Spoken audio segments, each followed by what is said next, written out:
The following stream contains mature content and subject matter. Viewer discretion is advised.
I mean, fuck it. Don't leave the ship. It's fine.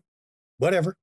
And good evening, everyone. Welcome to McStabber Studios, Kansas City, a domain divided.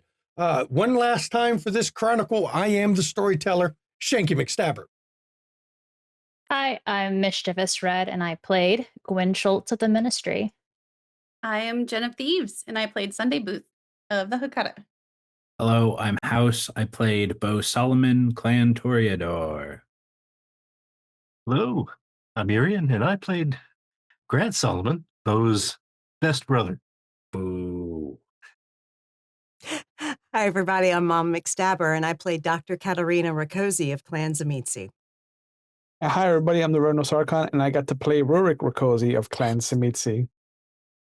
And hi, I'm Maddox, and I played Vladimir Milosevic of the Shadow Lords and Alessandro Giovanni of the Giovanni.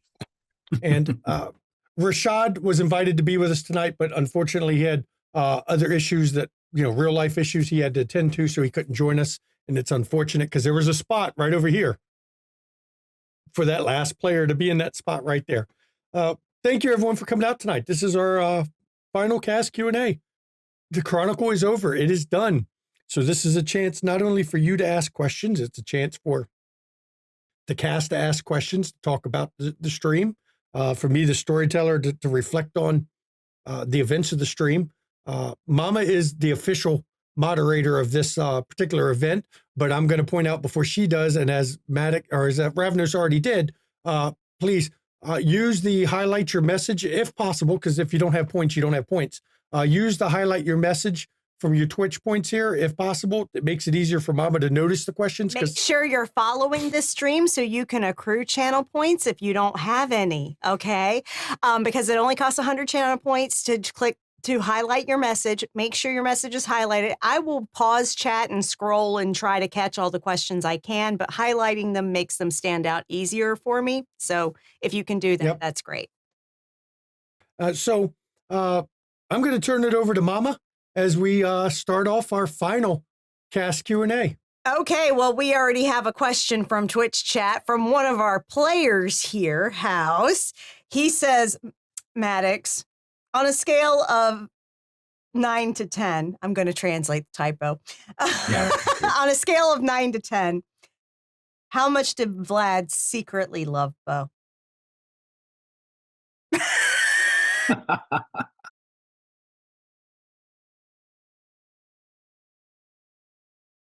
That's too much thought. 2. That wasn't the scale. I'm sorry. Yeah, We round up to 9 then. Round up to 9. No, Damn. here. On the scale of 1 to 9, I pick the dash in between. Infinity. Welcome, Infinity Raiders. options. Welcome, Ouch. Raiders. The Cat's Meow Show is rating us. Yay. This is our Hey, final. welcome. We ended our Chronicle last week. Last Friday was the end of our Kansas City Chronicle.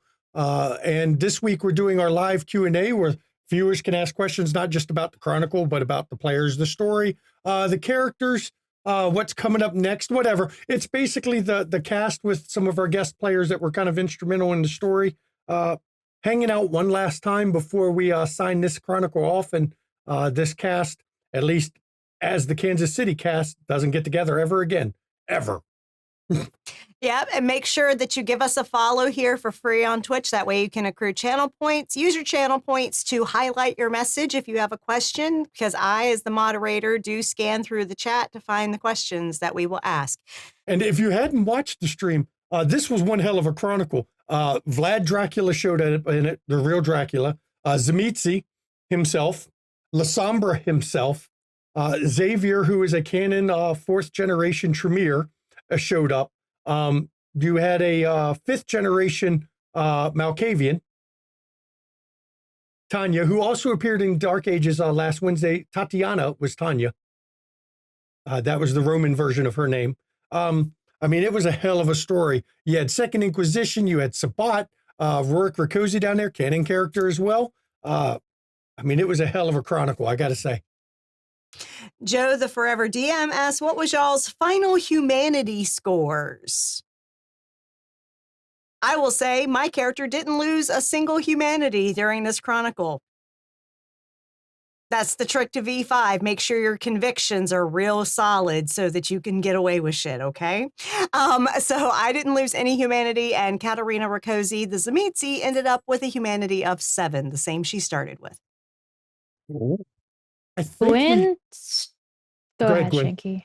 Oh, go ahead. I was gonna say, Gwen started ended with the same amount too. She didn't lose any, unless she lost some in that last scene, since there was a bit of a time skip. Yes. Yeah. So I don't know what she ended at then. Technically, she started this episode at a 7. I described your look on your face as a 6. little Never harder, mind. a little colder, which Probably was a 5 or which was you losing humanity. Mm. I think Okay, the so only at a 5 person, then. I think the only person who actually lost humanity this Chronicle was Rashad Yeah, he did. So for outright murder Yeah. when his It actually went against one of his convictions. his conviction was about the law being final. Now he said after he lost his humanity that he felt he meant Canaanite law, and I was like, yeah, but you might want to put it that way in your convictions, because you have to read the convictions as written, and the way you've written yours, all laws are important. Be very careful how you write convictions, or else. I'm double checking now, but I know I didn't lose anything, and I want to say 7 was where Bo ended. Somebody didn't update their client. That's probably me. How dare you? Yeah, 7 for Bo. Yeah, I'm pretty sure the only one who actually Mhm. lost humanity was Mhm. Rashad. Yeah. Yeah, so like all of us would have started around 7, or if we took a certain predator type that required us to lower our humanity at 6. So mean, I only have 6 on here now, so I think I might have lost one at some point. So I thought I had no, 7. I think your predator type made you lose a humanity. That's what it was. Yeah. Okay. So you started at a 6. Okay. I was Which I think given tracks with how you played Gwen as well. Mm-hmm. Yeah, for sure. I was given control of Rurik at Humanity 5, and I never lost anything, so I'm in the same boat as everybody else. Well, I never lost any during the course of the game, but I'm not sure I had any to begin with. You weren't human, period. You were like a 1. Yeah. You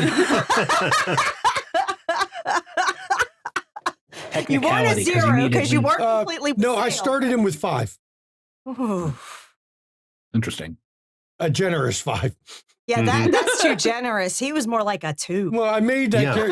that sheet was made before Urian leaned into Grant being a psychopath. Yeah, he leaned hard. If I may ask a question based around that to Grant, with how Sure. you played Grant, like how you envisioned him, did you see him doing what he did for his own, I guess, his own aspirations, or did he have any sort of like, I'm doing this, even if it was like misguided to protect living beings? All the actions he took were he had considered, and they were best for all the people involved that were important, which was him. Okay. So it was all self motivated. Yes, absolutely. Cool. All the important people, him. Yes. This leads me to a question I'm going to ask this early because I know Bo knows this answer. Bo, how did Grant end up being Urian to play Grant? How did that come about? I mean, you'll have to ask him how I guess you probably know how it came about more, but like Grant was always part of Bo's backstory. When we did our session 0, he was, I'd say, a main part. Growing up, Bo always had initially looked up to Grant, and because of Bo's talent, especially like cooking and whatnot at a young age, his father took to Bo more than Grant. And from Bo's perspective, Grant became jealous of that, and that led to a lot of animosity. Urian can certainly answer from Grant's perspective, but we decided that we wanted Grant to become an antagonist. I at least initially said he was working with the feds. I didn't necessarily intend for the Second Inquisition, but I knew it was always a possibility. And then Shanky took that, leaned into it, and we brought Urian along, which I'm thrilled about because I don't think you suggested. Oh, did I say? Did I? Yes, Okay, you did. That fantastic. Oh, well, it must have been because he was part of the guest pool, and I'm like, he's who I'd want to be Grant, and I'm thrilled. I'm so smart. I'm then that we went with that choice. I got to give you a second harrowing. Yeah. Okay. No kidding. For those that don't know, Grant, Urian, and House played in Wraith, my Wraith Chronicle together. And one of the standout performances from Urian was during a harrowing where he played a bad guy for a scene. And It was Urian brought the edge of the anger and the, I'm going to do bad things. And it was a great performance. And it just kind of fit that, suddenly here's his brother here and he's getting to do it again, but in a different way. I wish I had that episode, but I would recommended reading is going and finding that Wraith episode and seeing it, because I think it stands alone on its own to see what a harrowing is like in a Wraith game. Because I mean, I'm certainly biased, but I can't imagine there's much out there online that would be a better example. It'd be episode 2 or 3. It was right at the beginning. Okay, well, House had another question from Twitch chat for everyone. How did the inspiration for your characters come about? I think we just talked about mine.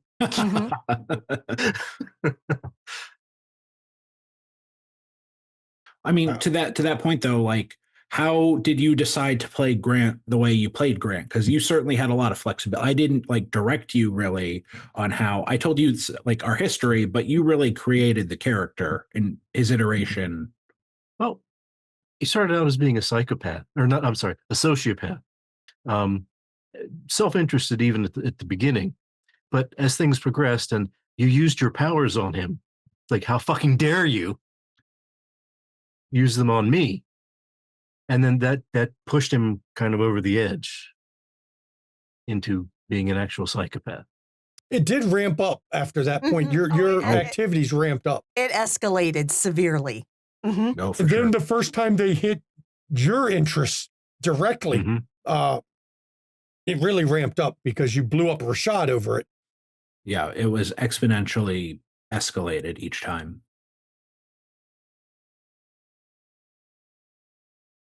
Other people's inspiration. I want to hear Sunday's inspiration. Basically, Doomsday Preacher's daughter, who kind of fell from one cult to another. I fucking love that though. Yeah, so good. It was so good. It was great. Come on. In one of the auditions, I did a like high caliber athlete who I didn't feel like I didn't get to really play well or fill out. And so I wanted to do something similar but different. So I went with the rich girl from New York City who went to the Ivy League. So I went the high education route. Yeah, and just one thing led to another. And you ended up working for La Sombra Yeah. What a journey. and have a cattail on your neck. I'm curious to know, Ravnos Archon, No. what inspired you to portray Rurik as you did? Because I didn't coach you on that at all. No. I read the wiki because I didn't know who Rurik was before this game. Yeah, he's literally a minor character in New York by Night, the old version. He really is. Yeah. So I read the wiki and then I read up on the old kind of rules of the Sabbat because that was going to determine a lot more of how I played him. And it was just like I threw a New York accent on a survivor on a cockroach of a character. And I don't think it was until like the second or third time that we interacted that I was just like, oh, I know who this guy is. I got him. And then that became what you guys saw at the end of the last season. Mm-hmm. Mm-hmm. And for me, for Kat, I'm not going to lie. I went in with one idea, and then by session 2, I was completely reworking her because we needed a different character for her to be.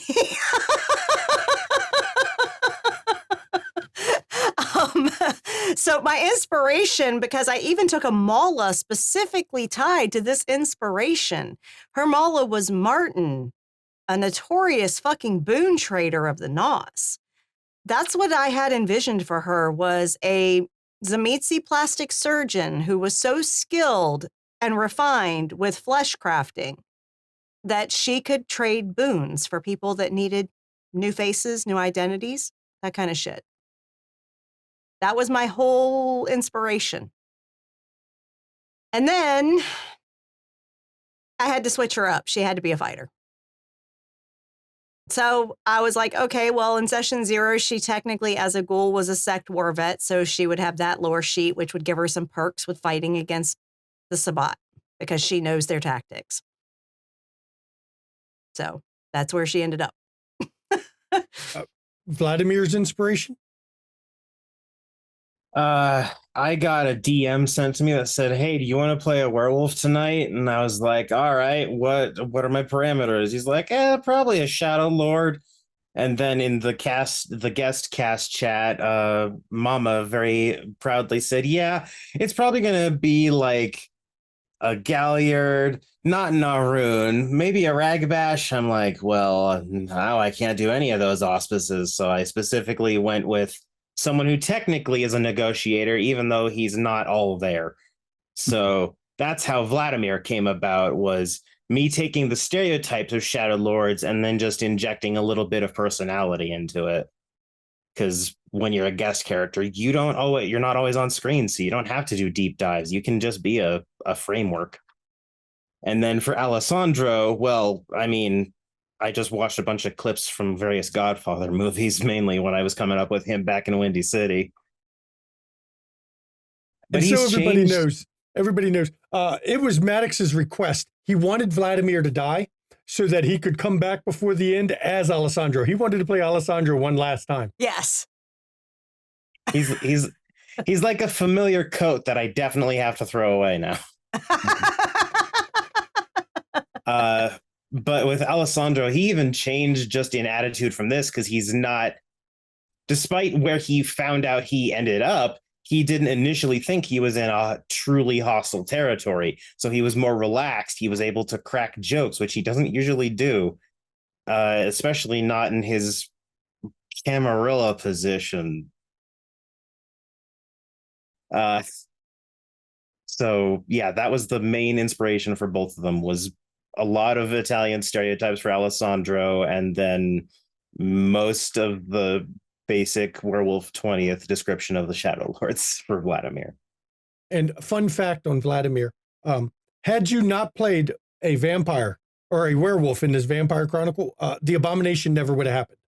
I only put the Abomination subplot in there because we had werewolf guest players, and it was a way to, not going to say involve them more, but into give them something happening in the vampire community they would give a shit about, which is, well, we don't like you leeches, but that's a fucking abomination. And Nothing. And so, House, yes, please give us your Yeah, I was inspiration saying, for Bo. Yeah, so being my first vampire game, I wanted to set myself up as, I don't want to say as easily as possible, but I didn't want to overcomplicate things. So generally, I was informed Toreador was probably a decent one to start with. And I wanted to stick with something I know. I like cooking. I'm by no means am I a master level chef, but that was a realm that I could at least speak intelligently on. And I didn't want to play stereotypical Toreador, because I think if I tried that, it'd come off disingenuous. So I really went the passion for the work and the art. And like, I think the only time that the Bane ever came to place was when I was like in the sewers. I didn't let like people's appearance really affect me or anything like that. It had to be pretty fucking disgusting for Bo to really get impacted by that. And I think going with those parameters and those kind of rules I set for myself set me up for what eventually became Bo. All right. And Ravnos Archon posted a question in Twitch. Given where your characters started to where they ended up, what would be your character's theme song? Mine would be Hey Good Lookin' by Hank Williams.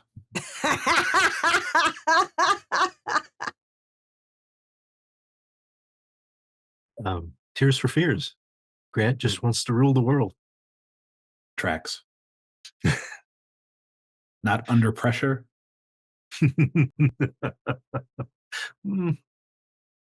Cats would be All Along the Watchtower, Jimi Hendrix. For sure. I think Sundays would be Bad Blood by Taylor Swift. Love it. That Great. tracks. I mean, that Yep. legitimately. It is so tracks that Sunday would be a Swiftie. But I mean, also, I think it tracks with her background, not really, having consumed pop culture. Yeah. That would be like the greatest thing ever to her. She's like, oh my God, I love this.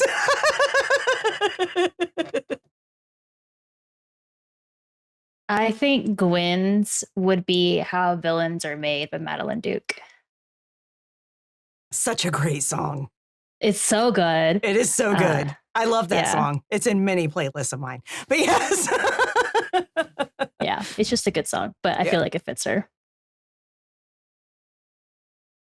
I think Rurik's would be The Joker by the Steve Miller Band. I mean, the low-hanging fruit is AC/DC's TNT, but I think the song that I always went to was Kickstart My Heart by Motley Crue. Cool. So good. God, it's harder for me because I have to think of two songs. Through the Fire and the Flames for Vladimir. Werewolves often have a high energy, live fast, die young sort of fate, and he definitely tracked on that one. And then for Alessandro, despite all my jokes about the Godfather movies, it wouldn't be the Godfather theme.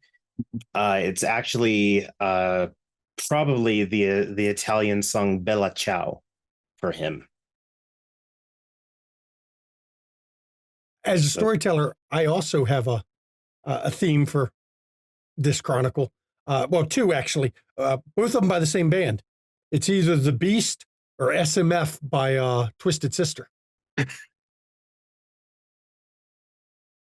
All right. Eleanor Fangirl asks, what was on the note that Alessandro gave Sunday? Oh, it was something like, if you ever feel lost, come to Milwaukee. That was exactly it, word for word. Because Yep. he's like, nah. This Hikata is feeling miserable. No necromancer in my family feels fucking miserable on my watch. I'm a goddamn Giovanni, so he's correcting the mistake. I don't give a fuck that you're a Lamia. I'm taking care of your ass. This is annoying. She'll end up there eventually once she gets past the East Coast. When Hey, she there's a gets lot of done fun to be had on burning the East down Coast. Church of Cain everywhere she finds it. Speaking of notes, I think I actually messaged Jen, probably just two of us, that Bo would have left a note for Sunday as well. I don't know if you remember what it said, but there was a note Bo left Sunday as well. Would not have said this on camera. Oh More gosh. just kind of our, well, if I say, I can find it. You I know don't the know that I first actually rule. saw that. I would say you know the Oh, it first might have been rule in if it Zoom- doesn't it might have happen been on in Zoom camera. chat. Probably was Yeah. in Zoom chat. I would say Yeah. you know the Zoom first chat. rule if it doesn't happen on camera, half the time people didn't know it happened. Mm-mm. Too bad, yeah. All right. Well, Terraqua says, due to the war story, many backstories or character scenes weren't explored. Like, what was it that let Gwen become a ministry? Well, that's due to her embrace. She was embraced ministry due to Session Zero. And we don't stream Session Zeros. Usually in our chronicles, certain backstory elements do come out more. But being that the way this story was arced as a war story, it didn't really allow a lot of time for that. And I'm going to comment on that in a minute. And then, and so he says, or how did Sunday end up Lamia and so on? Yeah, all that was done in Session Zero that led to character creation. And unfortunately, just a lot of those backstory elements just didn't get to shine in the story we told. It was a very present moment story of survival. I remember how Sunday became a Lamia, though. She was, Jake had disappeared. Her boyfriend at the time, she was on the run with, essentially. She was a runaway. And after he disappeared, it left her to survive on the streets. And she got roped into the cult of Lilith that way, at one of the shelters. I think Which that's is an opportunity. Oh, it's a common place that the cult of Lilith can recruit from. I would say, I think from that question, though, we could maybe answer what are some of those things in our backstories that we would have liked to explore that we weren't necessarily able to get to. That's a good one. Grant would have liked to explore the backstory of killing Belle. Hey, Bo was prepared to die that session. Mama, you were typing. Did you hear what Bo said? Mhm. Yeah, just making sure. Mama has trouble multitasking, understandably. Anyone want to mention some of the parts they wish they could have explored?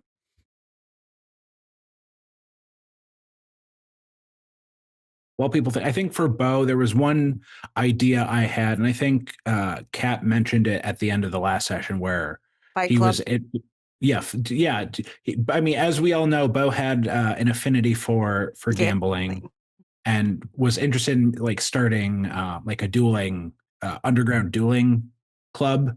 But I think this also gives me an opportunity to maybe make that a focus of a future character down the line rather than, shoehorn it into what could have been Bo. Yeah. I was gonna. Oh, please go ahead. I was gonna say that I think, like, honestly, I think that Cameron was the best part of Gwen's backstory. It had the most potential, which we got to flesh out pretty detailed. Other than that, I think that maybe her dad, because he had a business dealings with Kindred, and she started off the story blackmailing him for money, and that's how she got her house. And so I think that could have gone somewhere if the time had fit. But You bring up Cameron. I'm satisfied. I had planned to kill Cameron.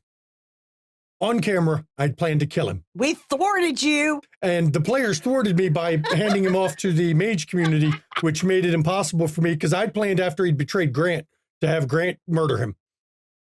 Just flat out murder him. because I thought that would have been We thwarted you and Grant. it would have been as Red told me when she brought up the whole idea of the Cameron story. She goes, "I'm doing it again. You did it to me in Windy City.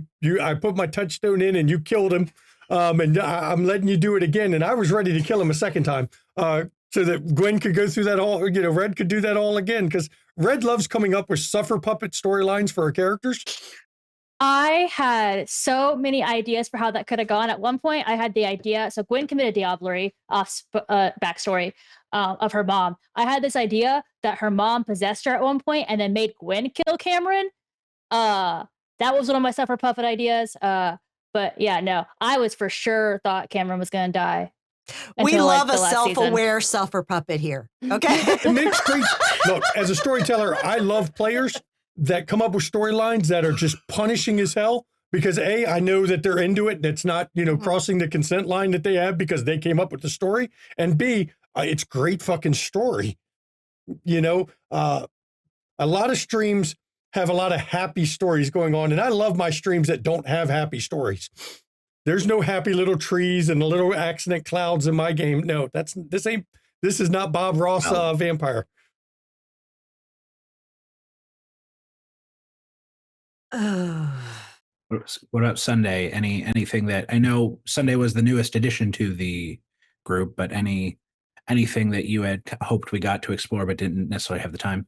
I mean, between the session 0 and then the actual games that I got to play myself, I think the theme was just in general, that's not how I thought that would go. I really thought up until probably the last 5 games or something like that, she would end up following her father's footsteps and having a church of her own and being this sweet little preacher girl. And then she developed a hate. Mm-hmm. La Sombra has that effect on people.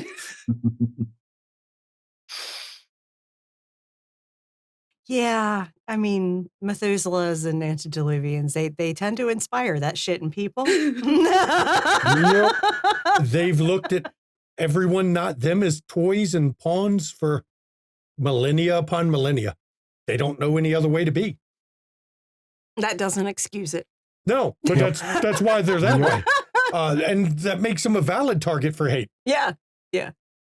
I actually think it would have been interesting to see how Rurik would have fit in the coterie, coming from a Sabbat pack into an actual family unit. Because that's really what we were. We weren't a political coterie. We were a family unit. You were a family unit. Mm-hmm. We were refugees from Chicago in a lot of ways. We were a refugee family. And I think you saw some of it towards the end of the season, but it's it would have been interesting to see it a couple more seasons down the line. If we would have had more, if this were a traditional HOA, we were we need you to do this. We need you to do this. This is where they had their shit together. I think it could have developed into that more political coterie. Mm-hmm. But being that we were really running the show, doing things for ourselves, I think we had to develop that relationship. Yeah, it was a trial by fire where we really could only count on each other because nobody else was worth a damn. That was a choice on my part in some ways. Yeah. And I'm going to get into that at some point about it. But yeah. As far as backstory stuff for Kat, I mean, I'm glad that Ravenous Archon, you were willing to play Kat's brother for this because that was a big part of her backstory. I mean, he was the one that embraced her and had been, at one point, I mean, he was her big brother when she was a child and she looked up to him, and then he became grandma's ghoul and, personal ghoul. And then he got embraced and he became a fucking monster, and that changed everything for her. And then later on, he fucking embraced her. And it was a very weird fucking relationship because they were both revenants. And let's be fair, even how the story turned out with you and Rurik was not how you planned it to go originally. It wasn't. Originally, because really, I had it in Kat's mind that she just wanted her brother fucking ashed. She didn't give a fuck how it happened. She didn't give a fuck who did it. She just wanted his ashes. And what changed it was that scene I gave you with your sister that he had killed in the labyrinth that night. Yep. And that did change it. Mm-hmm. But I think that it's in the story we told, it would have been very hard to kind of really fully explore. It would have been nice to have a bit more time to spend with her family. It would have been nice to have a bit more time to focus on the charity that she was starting up, because that was tied to her backstory. Sally's Place was in honor of Sally Callahan, who I made tied to Boss Callahan from New York, an antitribu venturer. And see, that's one of the catch-22s of the story we told.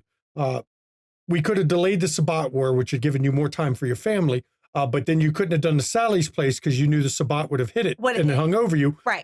To speed up the Sabbat War part so that you could do the Sally's thing, destroyed any chance of any story of focusing on the family, because, you know, the tempo and everything, it kind of was one of the catch-22s of this story. But it would have been nice to explore those aspects of her, because what really, I designed Kat to where she wasn't covetous of like being surrounded by her family or anything. What she coveted was ties to people that she cared about.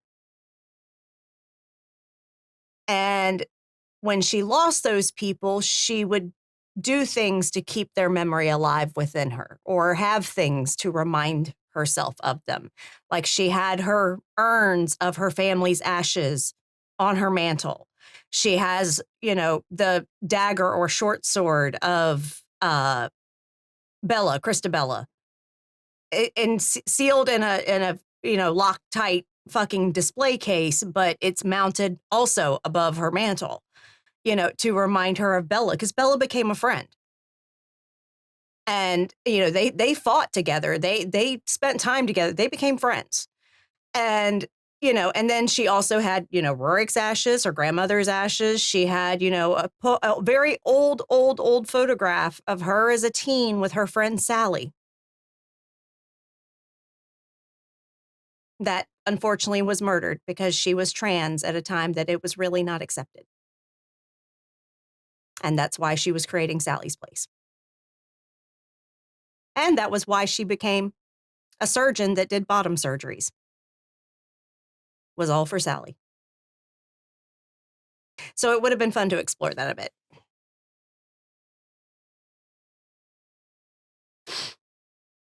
But yeah, okay, I think everyone answered that. Rurik, did you have a different plan for how your character would have turned out? I mean, I'll say Vladimir chose his exit. Or touching on backstories. Yeah, I know Vladimir chose his exit, so. I mean, Vladimir had a whole thing in his backstory about blueberries, but. So what about Rurik? Wow. I'm not even going to touch that. I think like where we started and where we ended are completely different states. Like we started on one coast and then we ended up in a completely different country. And I think what did it for me was the conversation we had where I told Kat that everything I did for her. That I think switched it for Rurik in my mind, because I was just like, what if he is this fucking, like, yes, he's a bad guy to everyone else, but every bad guy has to be their own hero. And what if like his heroic attempt at saving Kat from like the same fate that their sister had was just to embrace her so she can become her own vampire? And I was just like, oh, this is much more interesting than just being like two-dimensional mustache twirling. I made clones of you to attack Grant so that he would attack you, that kind of thing. So that was I think the switching point for me. I loved that you did that. I fucking loved that you did that, because that gave my character a fucking crisis for a moment. Yeah. It was a lot of fun to play that in that headspace. It's like, fuck. He wasn't lying. Fuck. Okay, okay, let me rework this, So it wasn't just the fucking ghost of the sister that did it. It was also what Rurik had said, because she started to, Kat was an intelligent woman, but she was, a doctor, a scientist. She would find the facts and put them together and make shit make sense. And literally, when he said that, she started piecing together and really looking beyond the emotional response she had to all this stuff going on and seeing what was the underlying motivations. And she's like, fuck, he really did give me my freedom. So when it came down to him possibly diablerizing Old Man Nelson, that's why Kat told him not to.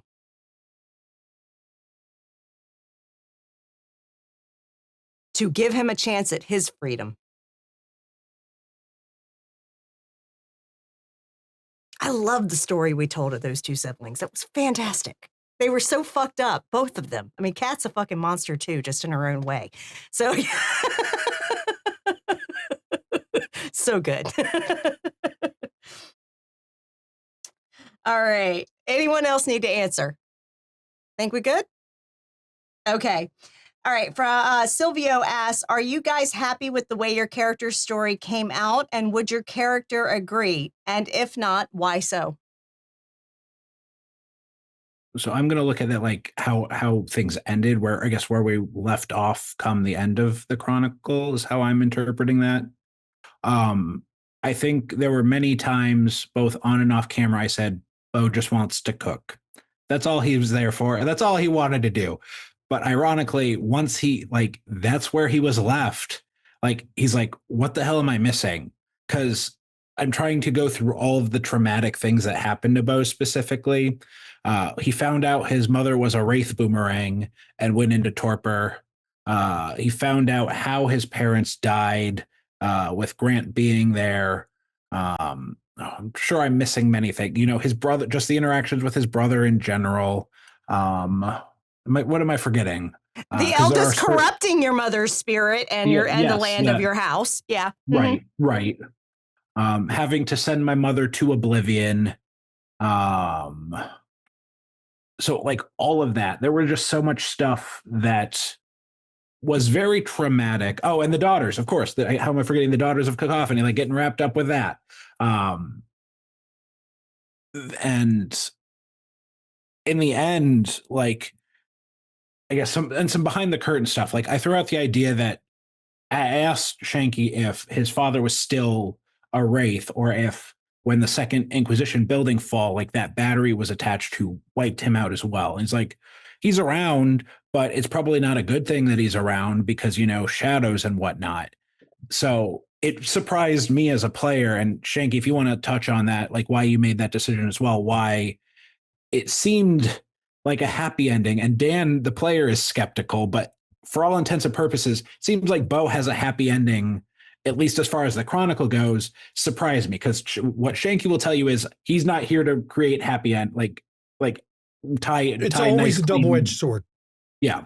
Even a happy ending is a double-edged sword. In Bo's case, sure, he gets to cook now. His father is still around. That is not a good thing. Whenever wraiths are involved in a Shanky game, they're never a good thing. That's not how this works. They may be good for a little while, but the shadow is always there.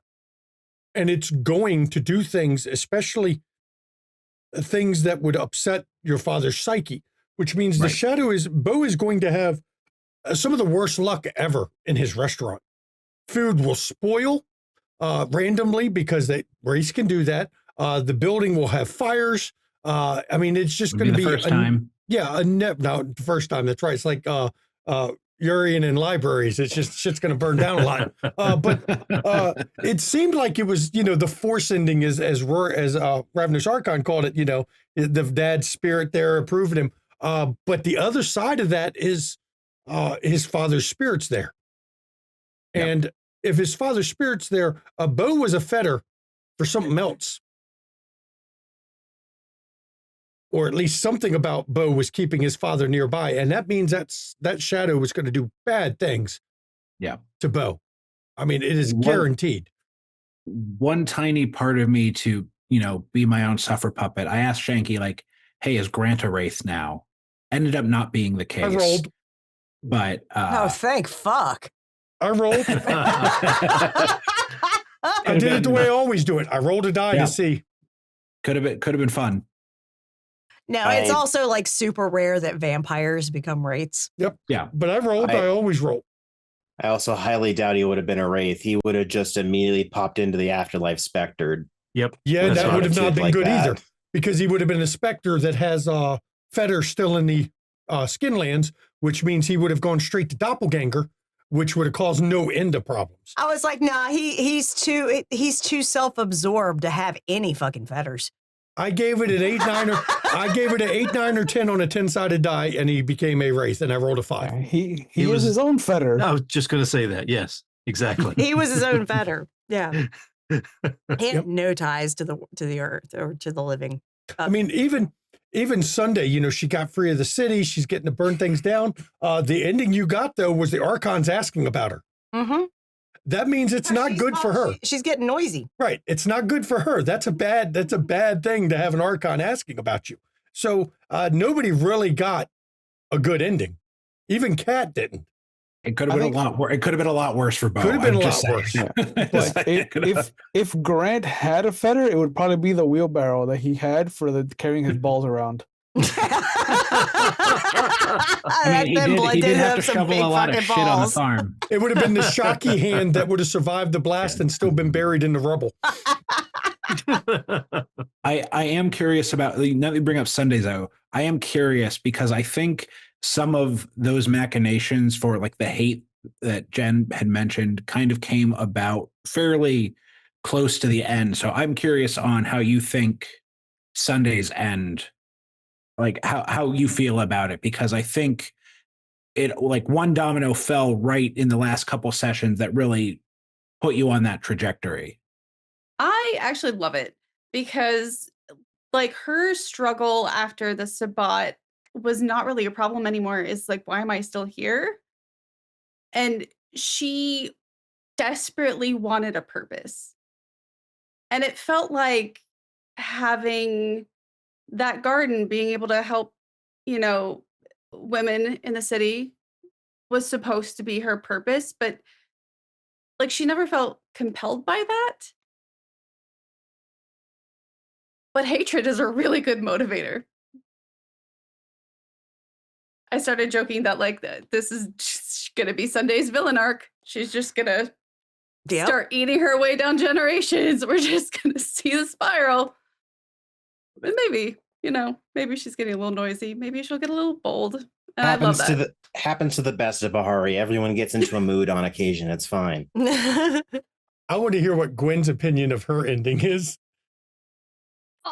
Gwen's ending is the most tragic character I've ever had. She had absolutely no choice. And I thought about this afterwards. So, like, the conversation with Cameron. So Cameron was the only one. They had been, like, friends since they were 9. He was with her through, like, the death of her mom, like, running, like, moving away, like, moving states, finding her mom and all that stuff, like, finding her mom again and all that. And so she helps him, like, in the season. And then she literally thinks she's going to die that night. And he says, no, he won't help her. The only person she's had for all those years. You had a choice. You 100%. She doesn't view she choice. did, though. She doesn't view that she did, really. As because Rourke the thing is she's out, a survivor. But as Rourke points out, sometimes the only choice you have is the hill you're planning to die on. Mm-hmm. Sometimes that is your choice. You had a choice. You may not have liked the choice, but you did have a choice. Gwen doesn't view that as a choice. Like, right, I see what you're saying. That's Gwen doesn't view that right. as a choice. Yeah, there was no. a choice, but Gwen's I like, understand yeah, that's there was not a choice. Yeah, I understand there was a choice. Gwen didn't feel like there was a choice. Gwen would never accept death as the option. No, well, one thing that's the difference between a Zamitzi and a Setite. True. Because Kat kind of had the same perspective. She went into every fucking battle accepting that may be where she makes her stand. A Setite will always think there's a way out of it eventually. Mhm. I can find the loophole. Yeah. That's a Yeah, Setite's way. That's the difference And, like, between a that's her whole Zemitzi and a thing. Setite. Like she was sneaky. Her whole thing was don't see me so I can have a way out. And yeah. Yep. Didn't work out so well in the end. But What are you talking it was a about? good story. You'd learn a lot. Yeah. Yeah. A great story. Also, props on playing the least sleazy ministry I've ever seen. Absolutely. Anywhere. That Excellent was, job of that. We didn't think so initially going in, didn't think that ministry wasn't one of my choices. I think we may have mentioned this before. But we did the session 0 and it was really like open-ended because she could have gone anywhere. And then Ree suggested that's like, hey, this is like a really interesting take on a Setite because your whole idea is like fettering out other people's secrets and like kind of manipulating them in that way. And it was good and we went with it. And that was her whole thing. Yeah. I say love this with different kindness. Gwen was the scariest person in the coterie, and I absolutely. loved it. It makes sense that There was a Lasombra switch. chose her then. Mhm. There was a switch you could throw on Gwen where she would go from, the manipulative and pulling info out of people to, I'm just going to brutally kill you with no emotion. I'm just going to slash your throat and walk away. And there was like a little switch in the back of her head that you flipped and she just fucking murdered somebody. Mhm.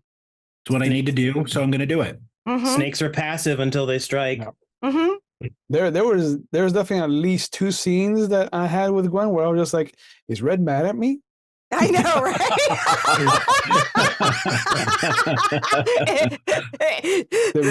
Gwen was intense. Okay. Yeah. I was like, did my character annoy Red? I asked myself that of Red once a season. Is Red mad at me? That never even crosses my mind. Your But character I'm was not just good. intense. Your character just was just graded. intense. Yeah. I tend to play intense characters too, so I get it. Because people are like, "Are you mad at me?" I'm like, "No, it's just the character. I I've reached out promise." to you several times. I was like, "Hey, Hey, like, are you? I mad know, at but it's Gwen just or like, no, like a I'm me good. It's thing?" just Kat is really struggling right now.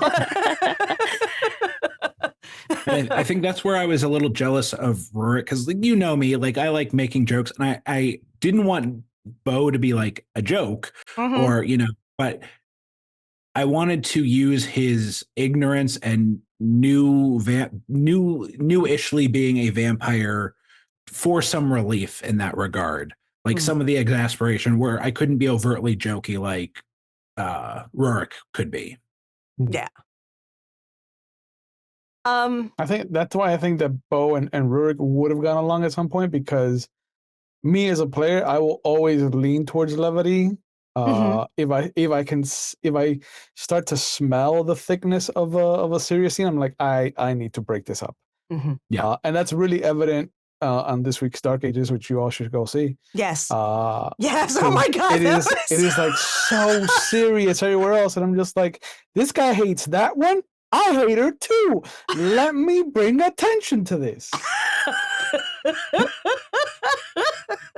So funny. Only Lasombra could antagonize a Roman Ventru. Absolutely. You're welcome. You're welcome. I do want to know earnestly if Urian is happy with the course of Grant. Obviously, getting blown up and buried is probably not how he would have wanted to. Like Grant would have wanted to go up, but I am interested at like how you view the end game for Grant. Yeah, his end was less than optimal from Grant's point of view. Less than optimal. Okay, that's an understatement. But I was quite satisfied with his arc and demise, because he was there as a guest player. My job is just to give the players choice and something to act against, so you can do your story. So I was very happy with how it all worked out. Grant, though, I mean, he was terribly tore up that Gwen made it. I mean, it was so close. She was at exact health. One more damage would have actually final deathed her. No, but seriously though, I think Grant wouldn't have been happy with any outcome other than him just winning. And as a storyteller, to avoid the temptation of adjusting any kind of damage to save players, I don't look at players' character sheets and health tracks during any combat. So I don't know how much health they have until they tell me, "Oh, that killed me," or "I've got 1 health left." I don't know how much they have. I just look at what the dice say and give the damage out. And when Red said, "Yeah, Gwen, that's the full health track," I said, "Any more? Nope, just full." I was like, "Then you're just down. You're just done." But I didn't know it was going to hit that hard at the time. I didn't know how close she was. And it was funny in that scene because legit, Mama, being that I have played Shanky's games now for almost 6 years, knows that the best place for a torpid vampire to be is on the fucking ground while everyone else clears the room of threats. Okay, because we can deal with the torpid vampire after we clear out all the fucking threats. Because if we basically help rouse that torpid vampire up, they're going to come up with 1 fucking health. 1. And one fucking hit is going to ash them. So we left Gwen parked while we dealt with the fucking threats in the room, and then Kat just literally picked her ass up and carried her to the fucking exit. And ironically, I think Gwen being torpid there saved Bo, because he was ready to tell everyone to get the hell out of there, run, and then blow himself and Grant up from there. But if he would have done that with Gwen torpid, she would have been donezo, and he definitely didn't want that.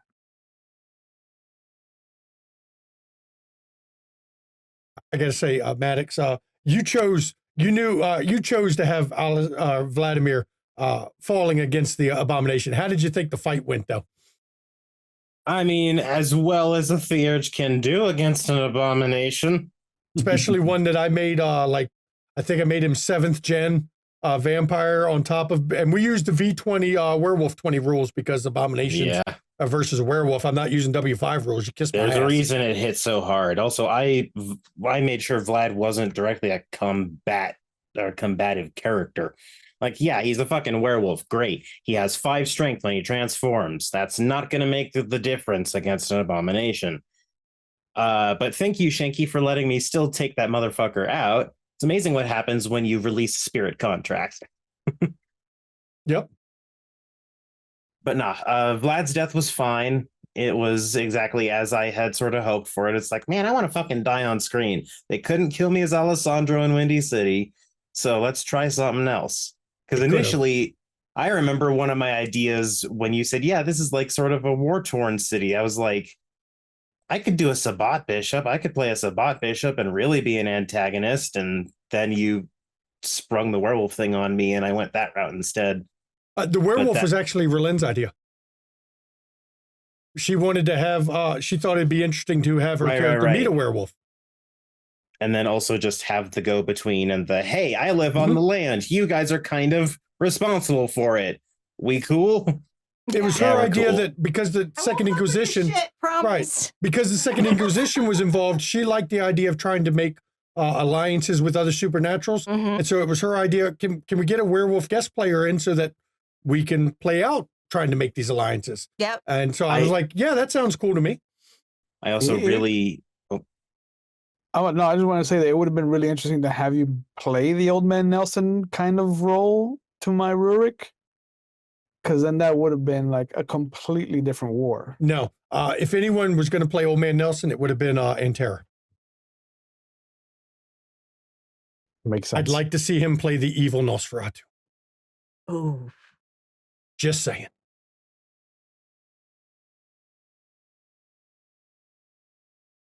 But yeah, overall, it was good little guest spots for me.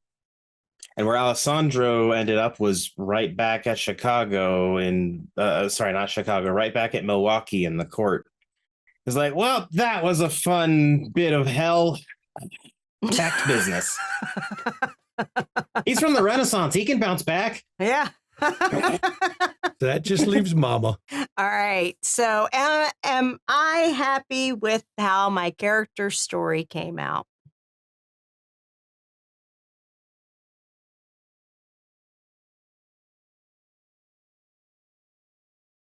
No.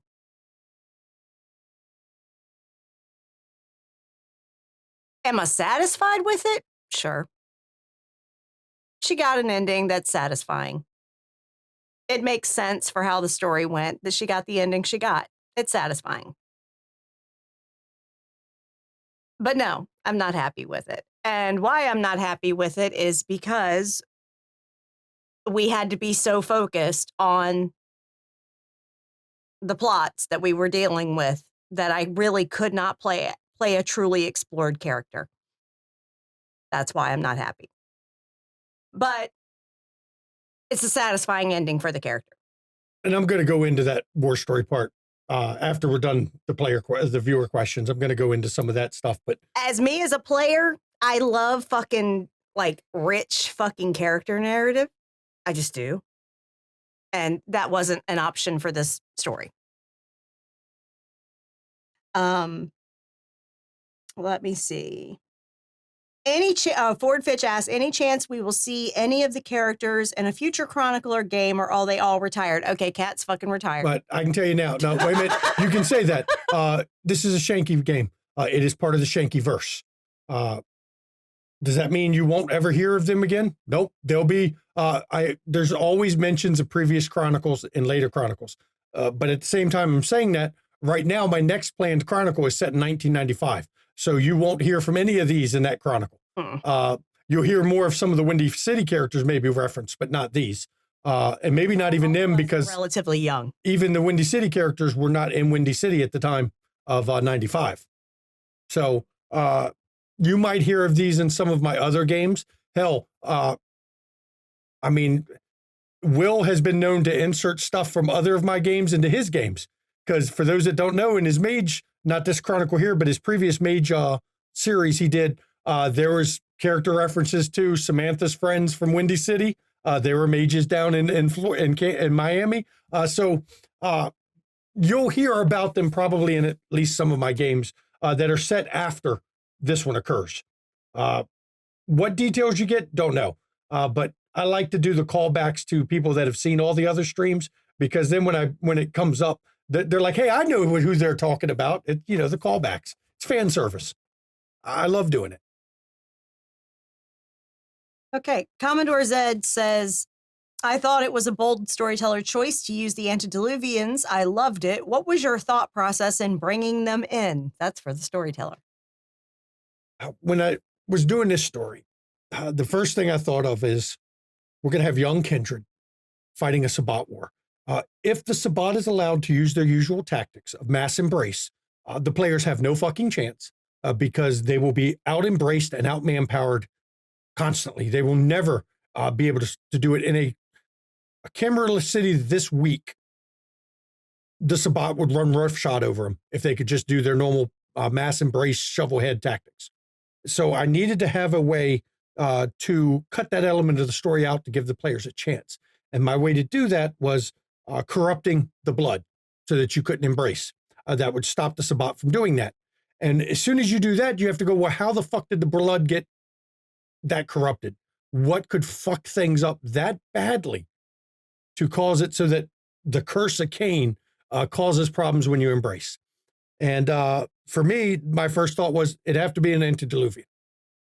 It'd have to be somebody so powerful that they wouldn't even realize they were doing it. They were just trying to do something because of all that power, and the law of unintended consequences hit them. And by doing what the eldest in this case, Zemitzi, did, by doing what he did, corrupted the blood, which is what led to it being Zemitzi, by the way. It had nothing to do with Kat's character. It had to do with to corrupt the blood that way, we needed to corrupt the land. And if you need to corrupt the land itself, the only one who's really, or the best candidate for corrupting the land would be Zemitzi. You can't use the Tremere to do it because they could do the blood magic, but Goratrix is not going to be in Kansas City. There's just no way Goratrix is here, or Salute, as it actually would be if you know the lore. So that gave me the idea of Zemitzi. And then as soon as I threw that in there, I'm like, well, shit, they have no hope against one antediluvian. There's no fucking way the players have any hope. So it's going to have to involve additional antediluvians. But even Berlin knows I I didn't know which the other antediluvians that were going to show up until season 5 into season 4, start of season 5. Any excuse Shanky gets to input Marcus Vitel / La Sombra, he is going to do. This fucker gets name dropped every fucking Shanky Chronicle. Do you know why? This fucker comes up. I know, because he's the only antediluvian that has come back and has kept his mind. That's not why. Why? Because the very first World of Darkness City book I ever got was DC by Night. Yeah. It's the first one I read. Yeah, it's the first one I had. And it's always been a Marcus Vitel. It made me a Vitel fan. It made him a Vitel fan. So literally, I knew as soon as he said it's a guy that's in shadows, you can't see his face, but he's wearing a blue suit. I'm like, that's fucking Marcus Vitel. Vitel was always in designer, impeccably dressed suits. Yeah. He never wore anything else. Image was important, even before he became La Sombra. Yeah. So that's what led it to the antediluvians part added to the story. But the players were never meant to directly confront any of them because that's silly. The players can't. But they can, even though they're not meant to directly fight the antediluvians, you could still make the players essential to solving the problem without making them fight them. Mm-hmm. And that's what we did here. Okay, so Junie asks, not sure if this was asked, but is Kat's to-do list complete? Is Dracula checked off?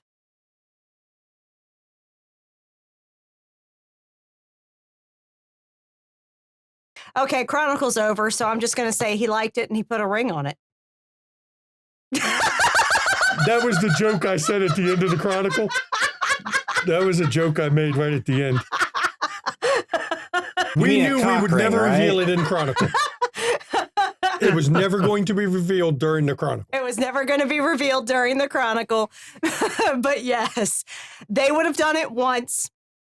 It would have been the night that that Bella and Katerina tried to take Dracula on in the ring, 2-on-1, and he beat them both because it's fucking Dracula. As we showed later, his combat capabilities. Yeah. He's fucking too old to be, Yeah. 2-on-1, he's fine with it. He's fine with it. Yeah. But yeah, so it just would have been once. But yeah, she got a ring out of it because, He got his ring back. He got his ring back. She gave it back. They're not like mates or anything. Well, he wouldn't have let that sword stay gone long because there's a story behind it and all that stuff. She's married. She's happily married. It was just a one-time thing. It, check the checkbox. She fucking banged her, her fucking homeland's hero. Tune into Dark Ages if you want to see how he got so good at fighting. Yeah.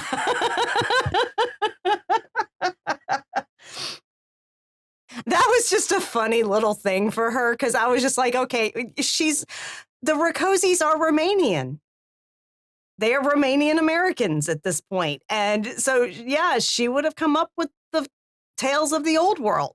I was hoping he could also get Gwen and or Sunday involved and maybe even Bo. That was my hope with Dracula because he doesn't really care. He'd hit anything that he can and everything he can because he's Dracula. But Gwen wasn't into him until he turned into full warlord mode. And Sunday, I think Sunday would have rather eaten glass than done anything with Dracula. Listen, by the end, when she knew there were much worse options. Maybe.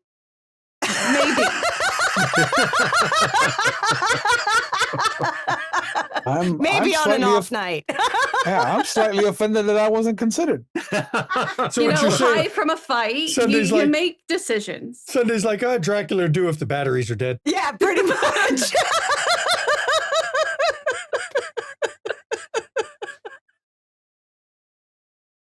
I mean, hey, it happens. Okay, so Tara, please. I would say Bo, despite being a Toreador, going back to what I said earlier, not playing the cliche, he was pretty monogamous with his ghoul Teddy. Granted, like if there was something that had to be done to accomplish a mission or goal, he would have, but it was never, he was never pro flippant, physical interactions. He wasn't really a Toreador. No.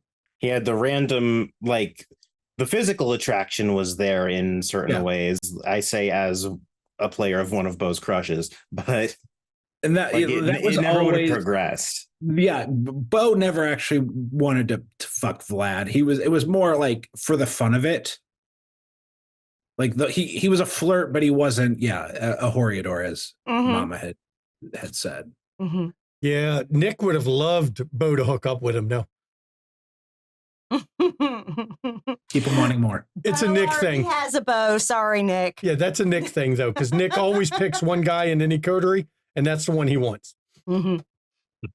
All right. Terraqua says, what was the music Bo was hearing all about? Was it the ley line singing to him? Good question. I would love to know this. The music was actually the daughters directly influencing you. For those that don't, I mean, I never told their generation. You knew they were powerful, but they were around 6th gen because there's not many new Daughters of Cacophony. Most of them are quite old because the bloodline is dying out. And actually, in a lot of chronicles, people say it has died out mostly. So these were very old ones. That's why they were banshees at this point. They had reached an age where they had lost so much humanity that they were monsters. So whenever he was tapping into premonition, they were using a link they forged with him to feed him what they wanted to. They had basically tainted his premonitions. And unfortunately, like with many vampires, once it's changed, Bo will never get rid of the music totally. They may have no link on him anymore, but his premonitions will always involve music of some kind because some things change you and there's no way to change it back. To that point, like me as a player decided not using premonitions anymore once he felt like he was really like trapped. And I don't know if Bo will ever tap into, he'll still use his Auspex powers, but I don't know if he'll ever purposefully use premonition again. And for those fair, we get scarred by our experience. Mm-hmm. And for those that don't know, the reason the song cut out with that last premonition he did, where the song cut out with a scream, was Bo asked Xavier to break that link with the Daughters of Cacophony, and Xavier's method of doing that was to kill them. So Xavier destroyed both daughters and Mr. Tenor, the son of Discord. Mm-hmm. That was how he broke the link. Because if you ask a 4th generation Tremere to solve a problem for you, they are going to use the easiest and most direct way to solve the problem, which was destroy them. Mm-hmm. Problem solved. You got to think about what you ask for. You know, not like it's hard for that Tremere either. No, it wasn't. That was Xavier is a lore character, and if you read Xavier's story, he's not just a lore character. He's a powerful motherfucking Tremere. He is a badass Tremere. So yeah, that was his method: destroy them casually. And from Discord, we had, I believe it was Eleanor Fangirl had posted a question of, did Snatcher ever get the ring to the labyrinth, or is it still in Cat's safe? Okay. To answer this, I did answer it in Discord, but I'll answer it live on here so everyone's aware. Kat picked up on something Nick said when he and Rocky showed up to introduce that Nos were in the city that Kat had requested. Nick complained about navigating under the city, that he was getting lost, and he made a statement, "I never get lost." That triggered in Kat, he's a descendant. So she knew Nick was supposed to be the keeper. He's not a descendant of Zelios, though. Do you know who Nick's actually a descendant of? Snatcher? Snatcher. Mm. But anyway, she would have gave it to Nick. And Nick was supposed to be the new keeper. Mm-hmm. I've had the Labyrinth in a number of my games, but in this Chronicle, the Labyrinth, they used it in a way that normally they can't. Normally, you can't just open a door anywhere in the Labyrinth to any place. That was the architect acting through the Labyrinth to also manipulate events. Rorik was given abilities with the Labyrinth that normally aren't there. And from my point of view, that was because Zelios was not happy the ley lines were fucked with, because Zelios's labyrinths are built on ley lines for a reason. That is why he can do what he does with his labyrinth, is the ley lines. And when somebody fucks them up, he gets very upset at that. and he takes actions to make sure whoever's done it will stop it one way or another. And that was why Rurik was able to do things like open a door in the Second Inquisition's headquarters and then open it in the elevator to get back out. That was because somebody wanted the ley lines fixed. Honestly, I wouldn't be surprised if Zelios was actually in the city and Snatcher was just the face for him. Zelios doesn't interact well with others anymore. Considering where Zelios ends up near Modern Knights, yeah. Mhm. Snatcher would happily be his brother's face on that account. And we're even setting it up in Dark Ages because Zelios has invited you to go with him to Egypt, which canon-wise, is when Zelios learns a lot more about his labyrinth building. So, still debating on if Snatcher's going to join him on that. But yeah, so he got his ring back. One way or another, that ring would have gone to a Nosferatu at some point. It had to. Okay, so now I'm scrolling through to see if there's more questions. Oh, there's some down there.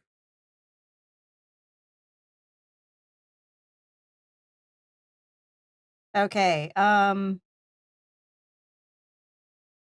Okay. All I see. Please tell me if I have missed any questions. I did have to reload my Twitch at one point, so if I've missed any, I apologize. But the next one I see is the last one from House, which for everyone, what was a highlight or two from the Chronicle for you?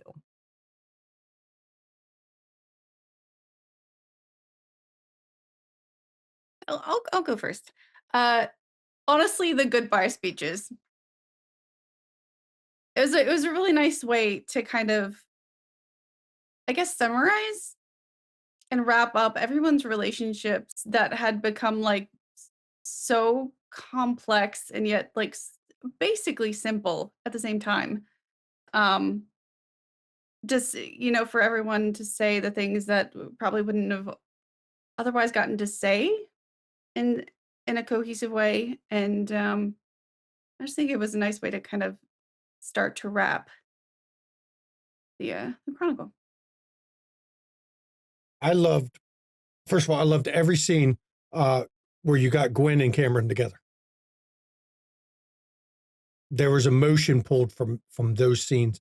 I also loved every time Sunday was the therapist of this damn coterie.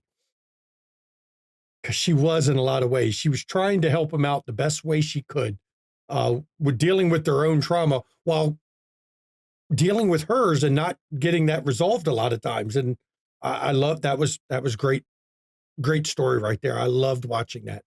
And I'll be fair, I loved every time I got to play Johnny. Johnny was fun. I loved Johnny as a character to play.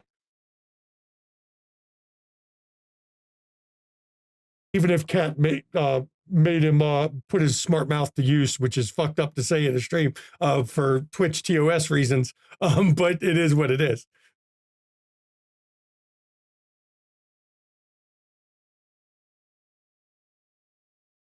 Everyone else thinking now. So I always like the Gwen and Cameron scenes. But I think one of my favorite ones was near the end, and it was when Gwen almost beat Lasombra on a roll. God, that was close. I know. Everyone's like, you can't do it. You can't do it. I was like, don't know unless you try. And then I was 10 dice with a crit off. versus 12 with a quit, or 12. You lost by 2 dice against Lasombra. She rolled an 11. Yeah, no, I was That's one right. off. By 1. She was off by 1, yeah. Yeah, no, Wow. like, I think that also fits as to why he would want her to work with him, because she can do things like that, and she's so young. But yeah, no, I thought that was cool because everyone's like, no, you can't do that. I was like, watch me. And it worked Almost. And had you beat him, I would have let the roll stand as you rolled it. Mm-hmm. Because I don't fudge rolls. If you beat him, you beat him. Just like Mama beat Helen on a fucking telepathy read once with Jackie. It's Jackie. Yeah. Not even 3 seasons in. I mean, she barely had any experience. She still beat Helen on a fucking, Methuselah on a fucking telepathy roll. I was like, God damn, I guess she won. I don't fudge dice. Even Methuselah get unlucky. Yep. Highlight of the Chronicle for me. I did love the saying goodbye scene. That was really good because, as you said, Jen, that it allowed us to kind of explain how we felt about each other in character in a way that we never really had the time to say. You know, that was nice.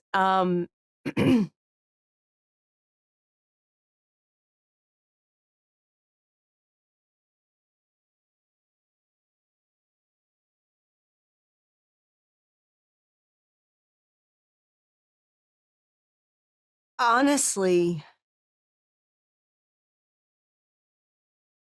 from my character's perspective, I loved the scene when Manuel showed us what he was doing. None of the players knew that was coming. That broke Kat's heart. What that Malkavian was having to put himself through to contain an alien beast. And Mama will tell you she's good at guessing she's played with me 6 years now constantly. She's good at guessing a lot of my storylines. I don't think she knew that one was coming. I didn't. And that one was really good because that moved my character in a way. She had very little respect for Manuel prior to that. He instantly had all respect from Kat once she saw what he was doing. And then she lost all respect for the rest of the HOA that was doing nothing because he was doing so much to ensure the safety of everyone. And no one else was lifting a fucking finger. And poor Tanya had to bear part of the weight of that and run the city for him. Oh, yeah. I mean, her heart went out to Tanya, too, because she was having to manage him, to help him. But at the same time, it bothered her at the end having to end Tanya, but it made sense. Put that bitch out of her fucking misery because she got taken over. Tanya's Malkavian curse was all tied with her child. That's why even in Dark Ages, when Tatiana spoke, she was looking for the one. Right. That was the form of her curse. As she felt it was all about she had to create the right child for a purpose. Mm-hmm. When that purpose was served, when Manuel was used to put the eldest to sleep, her purpose was done. In a lot of ways, her death was a mercy because otherwise she would have been left purposeless. Like Sunday said, she had no purpose. Tanya, who had spent over 1,000 years. Yeah. Over 1,000 years. She was there when Rome was Rome. Yeah. Centuries looking for the one. And then to have that purpose gone and nothing left, it was a mercy in a lot of ways to kill her. Mm-hmm.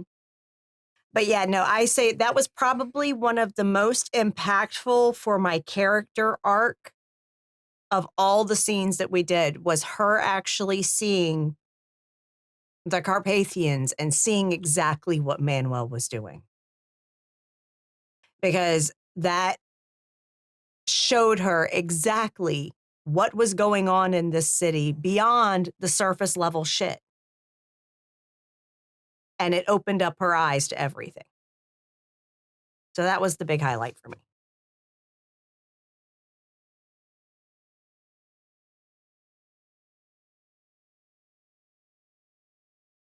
I asked the question, so I'm going to see if any of our guests have any picks first. And it could even be things. It could be things that you didn't play in. Yeah. No, unfortunately, I definitely just have ones that I played in for favorites on that. For Vlad, it was definitely when that crazy attack happened in the streets. Because he was just like, yeah, I think I'm going to be meeting the Vamp and the Sabbats pitching a fit. Okay. And so him just sitting there and finally being like, all right, now they're trying to fuck with me. They're just pissant vampires. I can take care of this. Because it wasn't a werewolf that came after you. It was just a shape-changed wolf, a man wolf, basically. It's a vampire who's been shape-shifted or shape, Zemitzi shaped, flesh crafted into a werewolf wannabe. Yeah, how dare such a horrid thing exist in front of me? Yeah. So getting rid of that. And then subsequently, I remember in the Zoom chat asking Shanky, hey, should I go Krynos? Because otherwise, all these people are going to remember this shit. And he's like, that might be a smart move on your part. I'm like, all right, the vampires owe me. So I took to that, gave the humans delirium so they'd forget and not have a giant masquerade breach the vampires needed to deal with. So that was a fun, that scene tickled me at the end just because it was like, God, what a weird life werewolves lead, I swear. And then for Alessandro, he was only technically in one scene, but it was specifically his suspicions about Marcus Vitale being confirmed because he'd heard rumors. So him going, oh, yikes. Okay. And then also having to accept, God damn it, that's a second of my line that has died, and truly asking, even in scene, is it me? Am I just cursed? Is that my problem? That's it. That's the question of an elder who is a little bit frustrated with things that he's decided to do in his life. So between those two, those were some very fun scenes. But I overall enjoyed the whole Chronicle. I think one of Grant's greatest things was when he actually got Rashad. He finally nailed one of those pesky coterie. Go ahead, finish. I was just saying, because they always keep slipping away or foiling his plans of finding his bugs that he had planted on him. And Urian asked me, breaking its legs off and then crushing it and burying it in her yard. I asked Urian what the response would have been after, 2 times in a row that Rashad was caught with his own face in the area. And Urian wanted to know, well, what's on the table? How far can I go with it? I said, well, actions have consequences. Give me what Grant's. Don't worry about killing a player. Tell me what Grant's response is. Everything, because his initial thing was trying to think in terms of don't wipe out a player. I said, but you have to do it like Grant would respond, because actions have consequences and you want the response to be real. So what would Grant actually do? And he said, firebomb the shit out of him. Blow him up and firebomb him. And I'm like, well, then that's what Grant would do. Don't worry about killing the player, because this is a proper response from Grant, considering the type of person he is, to how dare you mess with my stuff. Which literally lit a fire under the coterie's ass that we've got to go get Grant now. Right. Yeah. It put an urgency Hoisted by his own batard. Yeah, it put an urgency on him they didn't have before. Yeah, Mhm. It made it real fucking important. That was number one priority at that moment. Yeah, Because Gwen was next. yeah.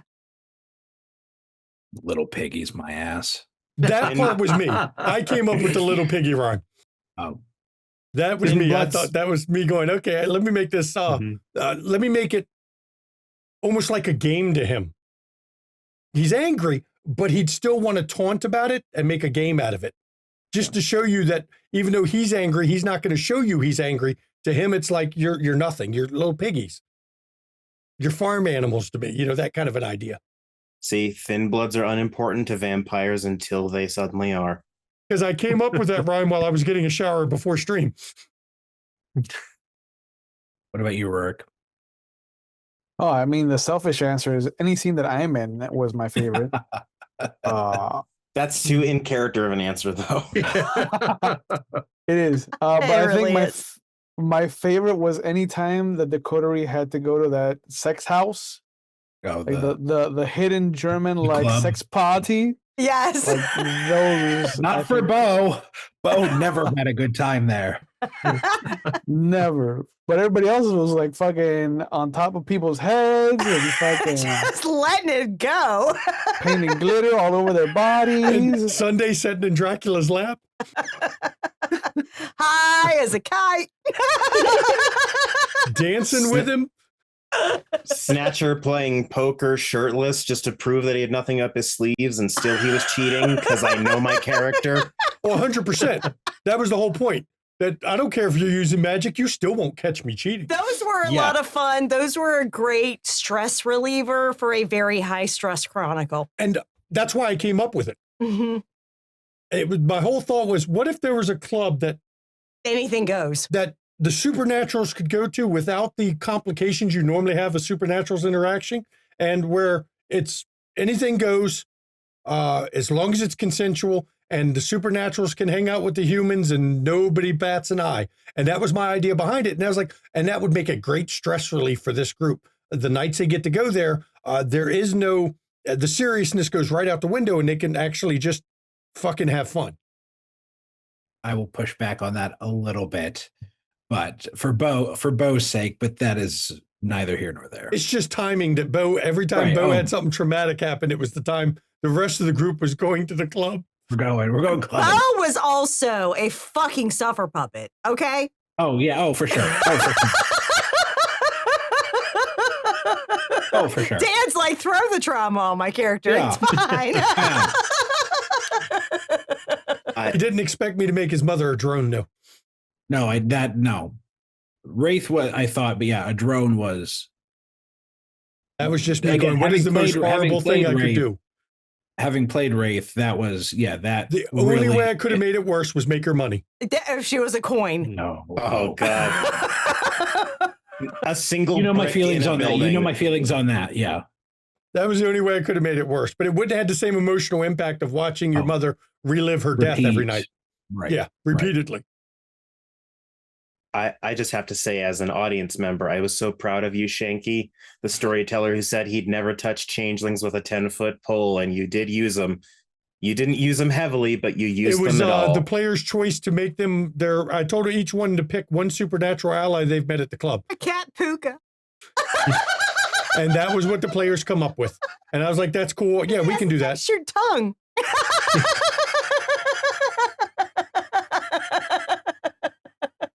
Yep. It's not as sexy when they turn into the animal fully. You see how he's been using mages ever since I brought up mage, and then changelings. No, you know what made me bring mages in? When I reread the book to put them into Foundry. Yeah. Because the only way I could put it into Foundry was read through the whole book so that I could make sure I put the important parts in. Same with Changeling. I had to read through the whole fucking book. Because I was even commenting in the Changeling cast chat when there was a question about chimerical death versus final or real death.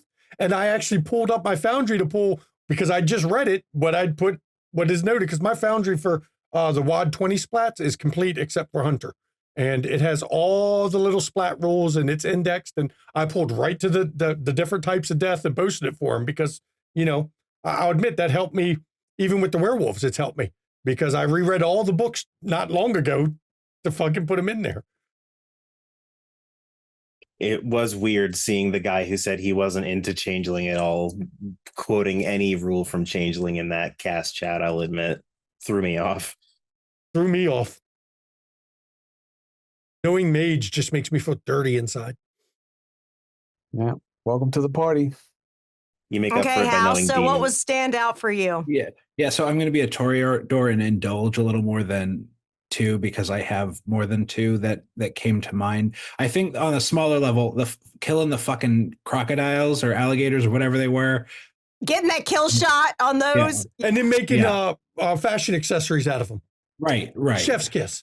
Love that. I love, again, I can't, hopefully I'm not patting his ego too much, but legitimately, my bias is showing Grant Solomon legit S-tier Shankyverse villain. So anytime really interacting, especially from that gala, like where that switch happened that you noted, like that interaction where Bo used his power on Grant really flipped a switch there.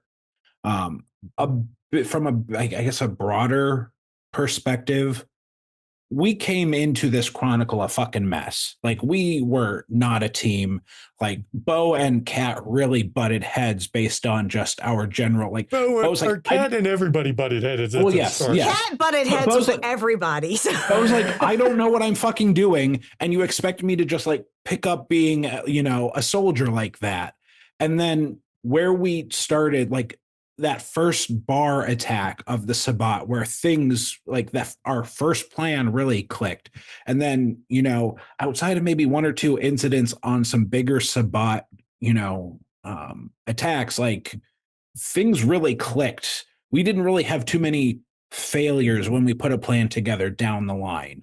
Some stuff could have gone very wrong and we had some speed bumps, but all in all, things we set in motion were successful. So I was happy to see from where the Chronicle started to where this coterie ended, how well we worked as a team, and especially some, like, you know, Gwen and Sunday, various dragon riding and Dungeons and Dragons, you know, the various stuff we did there. But I will say, I think the big highlight for me was the side story where Bo got to show off his project, like, you know, the cooking, where we got Mama as playing the client, I forget what clan. Connie, the Malkavian. Connie, the Malkavian. Yeah, the Malkavian. Yes, That was a highlight for me. We improvised. Jen and Maddox and I improvised in 5 minutes 3 freaking Anarch characters that were freaking brilliant, and I so want to play that Malkavian. Comedy and tragedy. Like that whole side scene was gold for me. I am going to come up with a not a one shot, but like a 2 or 3 shot with comedy, tragedy, and Connie, and maybe 1 or 2 other things as a side story of their antics. I'm going to come up with, it'll be in a V20 game, no less, but I'm going to come up with a like 2 or 3 shot episode story. I just haven't had time to devote to it yet, but I am going to, because I want to see if Mama wants to play a Malkavian. I'm going to give her a chance to fucking play a Malkavian. I fucking love the concept I came up with for Connie. She's so fucking, she's so tragic but beautiful. There was so much storytelling done in that small amount of time that. Mm-hmm. Thank you for bringing that up. That had honestly slipped my mind. Yeah. Thank you. Yeah, and you know, historically, we did the intermissions in Windy City. We've had some amazing scenes in intermissions in general, not just from this Chronicle. So I love that we don't do them every season because it's scheduling's hard, it's tough, and a lot of times during those season breaks, I need that fucking break. That's why we take the breaks to prevent storyteller burnout. We learned that the hard way with DC by Night. I can't go, 20 weeks straight. I burn out. But we've had some great scenes with this. We only got 1 intermission in Kansas City, but it had great scenes. So intermissions are great because it is the chance for you to focus on your side story and some other things you normally wouldn't focus on. And it lets you explore some things like, Berlin is a Malkavian. We got to show Sunday at her shelter that you normally wouldn't have ever got to see because of the story we were telling. You got to see that. And that's why I love the intermissions. You got to see Vladimir get his ass kicked, but still win in the end, even if he died. That's the beauty of intermissions. That's why I love doing them when I can fit them in. Do you have anything else to add, House?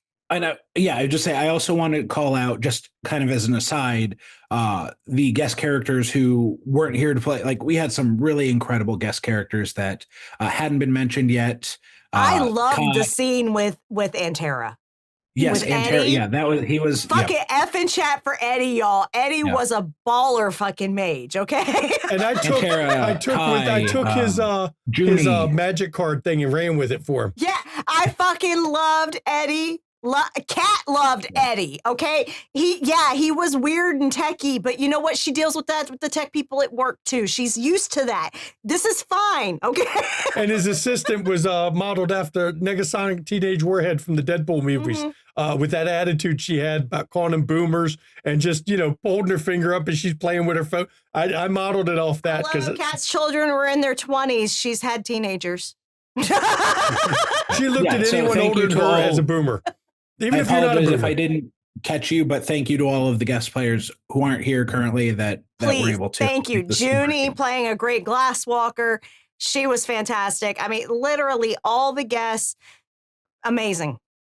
That was there for 1 episode, but he played such a great old ass Tremere. And that Tremere has no business being that beefcake, okay? You look at his damn wiki entry and you're like, God damn. God damn. No, he doesn't wear a shirt for a reason. Speaking of That's Eddie, all my what happened highlights. to his shop? Well, Antara would probably have to answer that, but I would think his assistant would probably take it over. Yeah, and poor Cutter keeps trying to Banned. sneak in there. Nope. Now he'd just be banned at that point. Having been a committed gaming store nerd, he'd just be banned. Okay, so Emmylou Who asks if your character could have changed bodies with one of the other members for one night, who would they have switched with and why?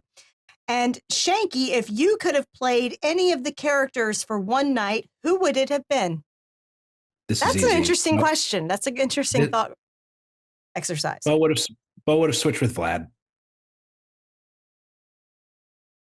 Easy. I was not ready Vladimir for that. Solomon. For a night, yeah, why not? I was not ready for that. It sucks to be Vlad. For the time he was Gwen? alive, it wasn't good.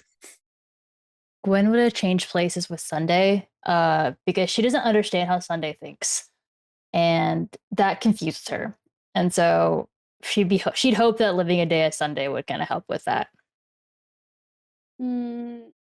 Sunday would have switched with Kat because Kat spent the whole time needing a day off. She really did. Goddamn.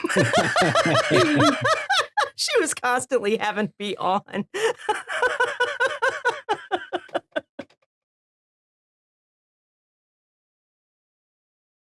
I want to change with Bo, like the ability to like taste the food again. Like even with the food merit, like getting to taste it, I think would have made a huge difference. For a New York boy? Oh man. Yeah. Oh man, That pizza. was the whole purpose. It's like, yeah, eating is one thing, but to like relive and taste and the memories that come behind it, that was the art. Like a good, like foot-long slice of New York style pizza with like pepperoni and sausage. Mine, Jay. Amen. Still got Kat and Grant, huh? And then me. I'm last. Well, Grant would only have switched with Grant. I was about to say, could Grant have switched with Bo to then huck himself off a cliff and immediately switch back? Well, that will be specified as an option. Wasn't not. Walk right into the sun. Yeah.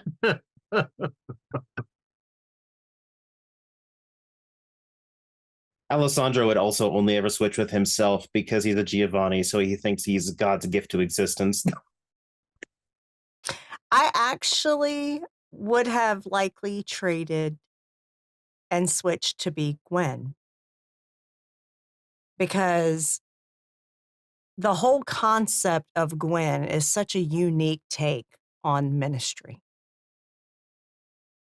And being able to play that for a day, being able to be that for a day would be very interesting because it's never a concept I would have ever thought of. I had planned to play Gwen for a night. When she had bowed to Zemitzi during the final part, when trying to put him to sleep, it was going to be Gwen and Tanya versus the Coterie, which would have been Gwen, Tanya, and Sunday versus the Coterie. Because Zemitzi would have taken her and Tanya over instantly. But that got thwarted, and I didn't get to have my fun because that might have tipped a balance in there somewhere. So you wouldn't know where she was. Oh, she would just come up behind you and stake you, and you wouldn't even know it until it's too was late. the sneaky assassin killer in the group, so it would have been Gwen, Sunday, and Tanya versus the Coterie. I would have got a kill or two that way. Yep. So, And like Gwen was also the one who got a lot of the damage off on Tanya because everyone else was dealing with Sunday.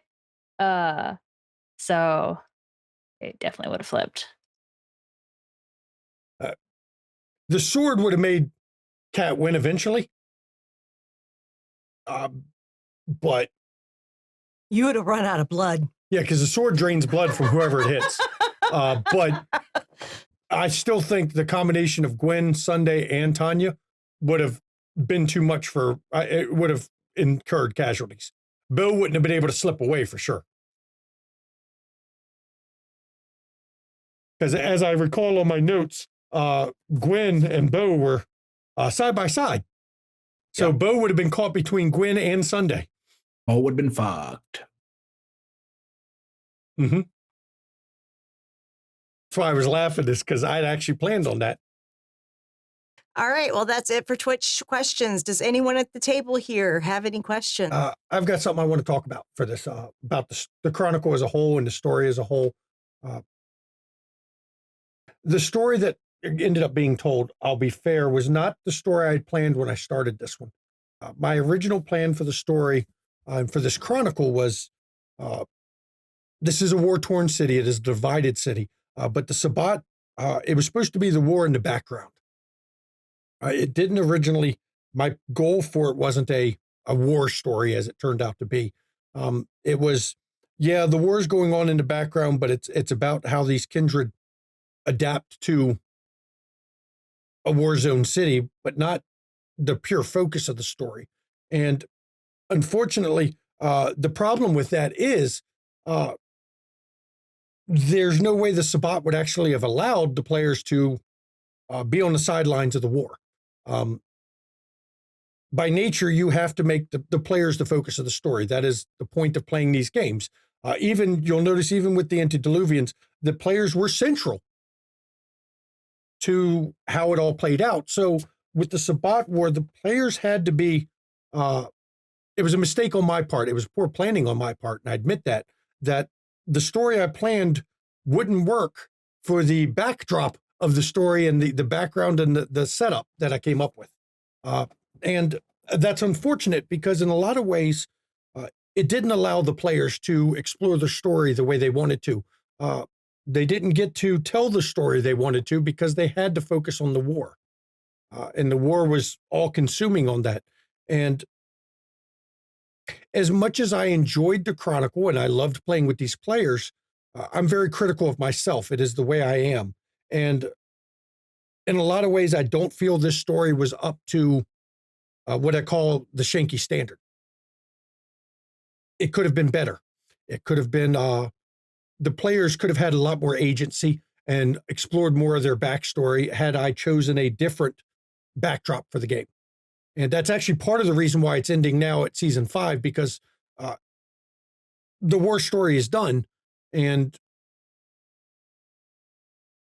once the war story part of it formed a foundation of so much of the story that when the war story's over, our coterie are gone. Right. Yeah. Well, and with the war story over, could we have continued the story? Kind of, but we've driven so far into just pure war story that when all the threats were solved, it just didn't have enough gas in that tank. And I actually take that all on myself because I'm the one who come up with the backdrop. I'm the one who set the setting. I'm the one who set the city the way it is, it was a choice by me as storyteller to show how a weak prince, even though he is weak for a reason, how a weak prince leads to a city full of cowards. That was a choice by me as storyteller because if you have a weak prince, the rest of the kindred aren't going to risk their necks. You'll have ones like Christabella, who's a Lasombra, who it's not capable for her to be less than she is or less than she was in this story. That's the nature of being a Lasombra. She could be nothing else. She would have never gotten embraced otherwise. But honestly, I know the viewers enjoyed the story and there's parts I liked, but to be fair, it is not up to what I call the Shanky standard. And I shortchanged the players in some way because they didn't get to tell the story they wanted. Bo didn't get to tell the story of being, of cooking.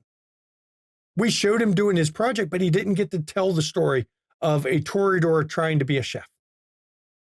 Kat didn't get to tell the story of being the favor broker and, using the Tzimisce to be the favor broker. Gwen didn't get to tell any of her story of taking her technology business and turning it into a blackmail business. Sunday didn't really get to tell the story of what it's like being a Lamia in the Modern Knights. To tell the story of, how her garden is planted, how she tends the garden. And that ultimately falls on me. Rashad did not get to tell his story of running a law office where he is the lawyer for Kindred to handle their legal problems. Even God, now my brain is just fried all of a sudden about I'll pull it up right here. Hang on. Callum. Even Callum didn't get to tell his story of, the hospitality angle of being a Ventru who is all about that hospitality and about, the social etiquette of, well, Kindred society. There's an etiquette to it. And that ultimately all falls on me. So that's why the Chronicle ends when it does. That's why we didn't get 10 seasons. We got 6 seasons out of it, or 5, right at the end of 5. And I'm going to tell you, I won't be doing another war story like this. I won't run another Chronicle where the whole focus is on the war. Sure, war may pop up in the story, but I won't do another Chronicle where the story is the war. I do better with a sandbox style story. I think it encourages the players to be more participative in the story when they're able to tell their story in the sandbox. And that's something I'm, going to go back to. My next Chronicle will be a sandbox story. Sure, there'll be things that I want to do in the story. Even Windy City, I still had storylines I wanted to do, but it was still a sandbox story. The stories I did was showing the city alive, but I didn't take the player's agency from it. It was the players were just central to that living city. So, I'm always critical of myself, but I'm also at the same time, I'm not afraid to take responsibility. When a Chronicle, in my opinion, was built on a shaky ground, it wasn't built on the right foundation. That falls on the storyteller, not the players. They did very well with the story they had. They played it as they could, but ultimately, I just didn't feel as it was as good as it should have been, and I wasn't as good as I should have been. So that's my opinion on the story, and I wanted to make sure that you, the viewers, the cast heard this. I talked about this with the cast towards the end of the Chronicle, that this is how I felt about it, and I wanted to make sure you, the viewers, understood that as well, because it's important not only to be transparent, but to say it could have been better and to see where it could have been better and to try to do better for my next Chronicle. I always try to improve. I tried something new here. I won't be trying this again. So, and it is what it is. If I may, though, despite this, and I'd be hard to press to disagree about the foundation, as you said, but I had a fucking blast playing with this table. Absolutely. I love the individual relationships all of our characters had with each other. They were different. They were unique. I think we all role played the hell out of our characters with what was put before us. And to be fair, Shanky, you gave us room to do that despite what was put in front of us from a story aspect. We still had the ability to forge relationships and role play with each other in ways that were unique, were fun, and I certainly had a blast in those moments where we got to role play across from each other. So despite that, there were certainly successes from that standpoint. And this is something I want to especially say. This is the second Chronicle I've run where there were cast changes mid-Chronicle. And I have to say, in both cases, cast changes, doesn't matter how much you enjoyed playing with the people before, because we had some great players in games where we've had cast changes due to real life, but the cast changes bring something new to the table that in a lot of ways makes this story even better. In this case, Sunday, you're joining the table, brought a whole new dynamic that wasn't there in the previous seasons. And it added something to the story by you just being here, being you, role-playing as good as you do. It added to the story of now you have Sunday here. You're trying to help them with their problems, but you got your own. Part of the coder. Yeah, you quickly meshed in. And in bringing Rorik in after Rashad's death, you were only here for part of a season, but it shook the table up in a way. I like guests because they shake the table up, but I found that changing out cast members like that, when somebody leaves, you backfill quickly if you can, because bringing that other person in changes the dynamic. And then so far, in 95% of the cases, it has improved the story by doing that.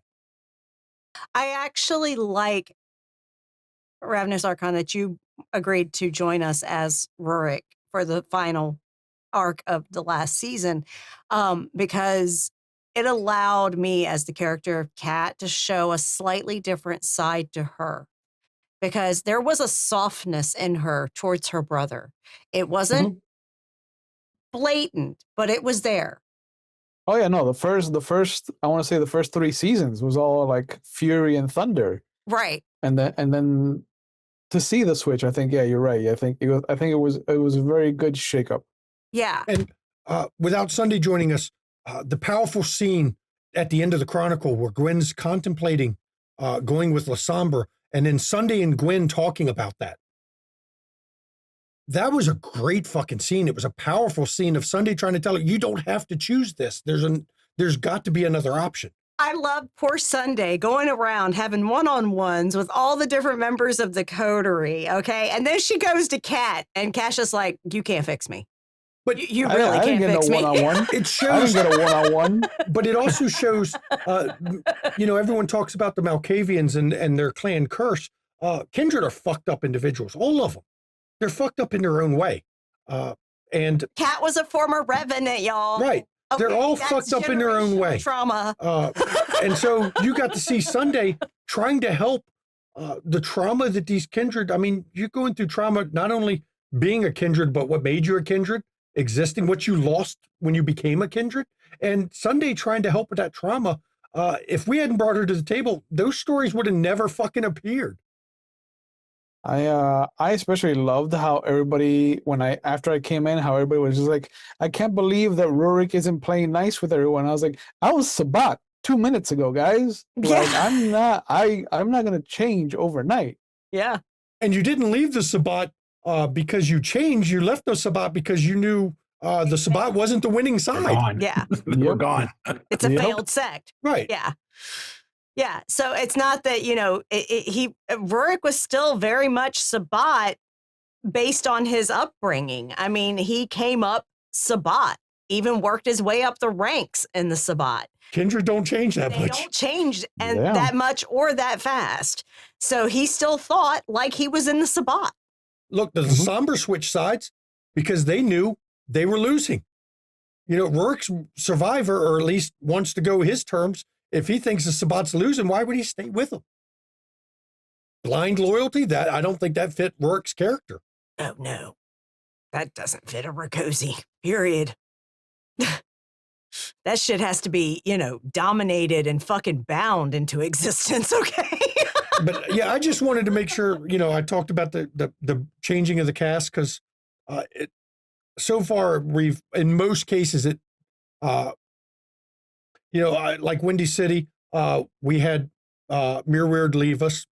We loved playing with Eleanor. We had, but the changing, bringing in Isabella and Nicholas, that changed the story in a good way. As much as we hated losing Eleanor as a player, it still changed the story and brought something new to the table that switch made the story better by the end. And those kind of story changes, my advice to storytellers out there, streaming storytellers, if somebody dies, don't bring that player back as a new character. Bring in a new person to play a different character and add that to the table. Because if you bring that same person back but have them change characters, it's still them, and it's not going to change the table dynamic in the same way as you'll get by bringing in a whole new person with a whole new character that plays differently, because you'll get a different dynamic and it changes the story. And so far, we've been very lucky at changing it for the better. So that's advice I can give to people trying to stream. And I'm not going to claim I've been doing this forever. We've been streaming 6 years, but it's something I've learned by replacing players in games. So now I'm going to ask again, anyone at the table have any questions? I have one more, and I want to keep the answers brief just because I know we're getting close to it being late. But how would everyone whose characters are still alive, like in a couple sentences, where do they think there is in their character's future, like their immediate future? Where do you think what your character's trajectory is?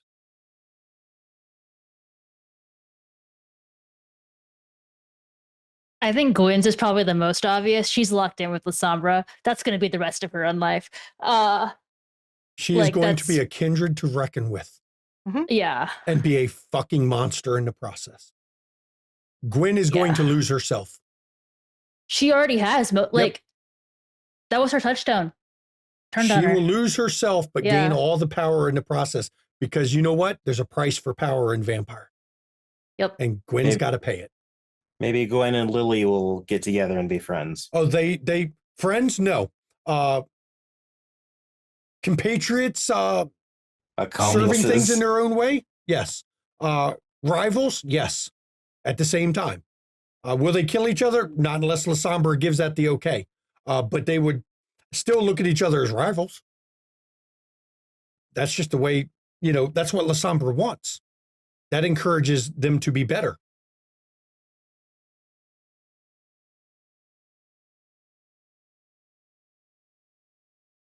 I mean, Kat's not going anywhere. She's not. She has set her roots and has started to bond with the land. So she will continue as the corruption fades over time to expand her bonding with the land. Eventually, she will bond the entire area. And she will keep that. She will make sure that prophecy stays fulfilled. The three were broken. There will be no Camarilla, no Sabbat, no Anarchs in that city. There will be none. It is an independent domain.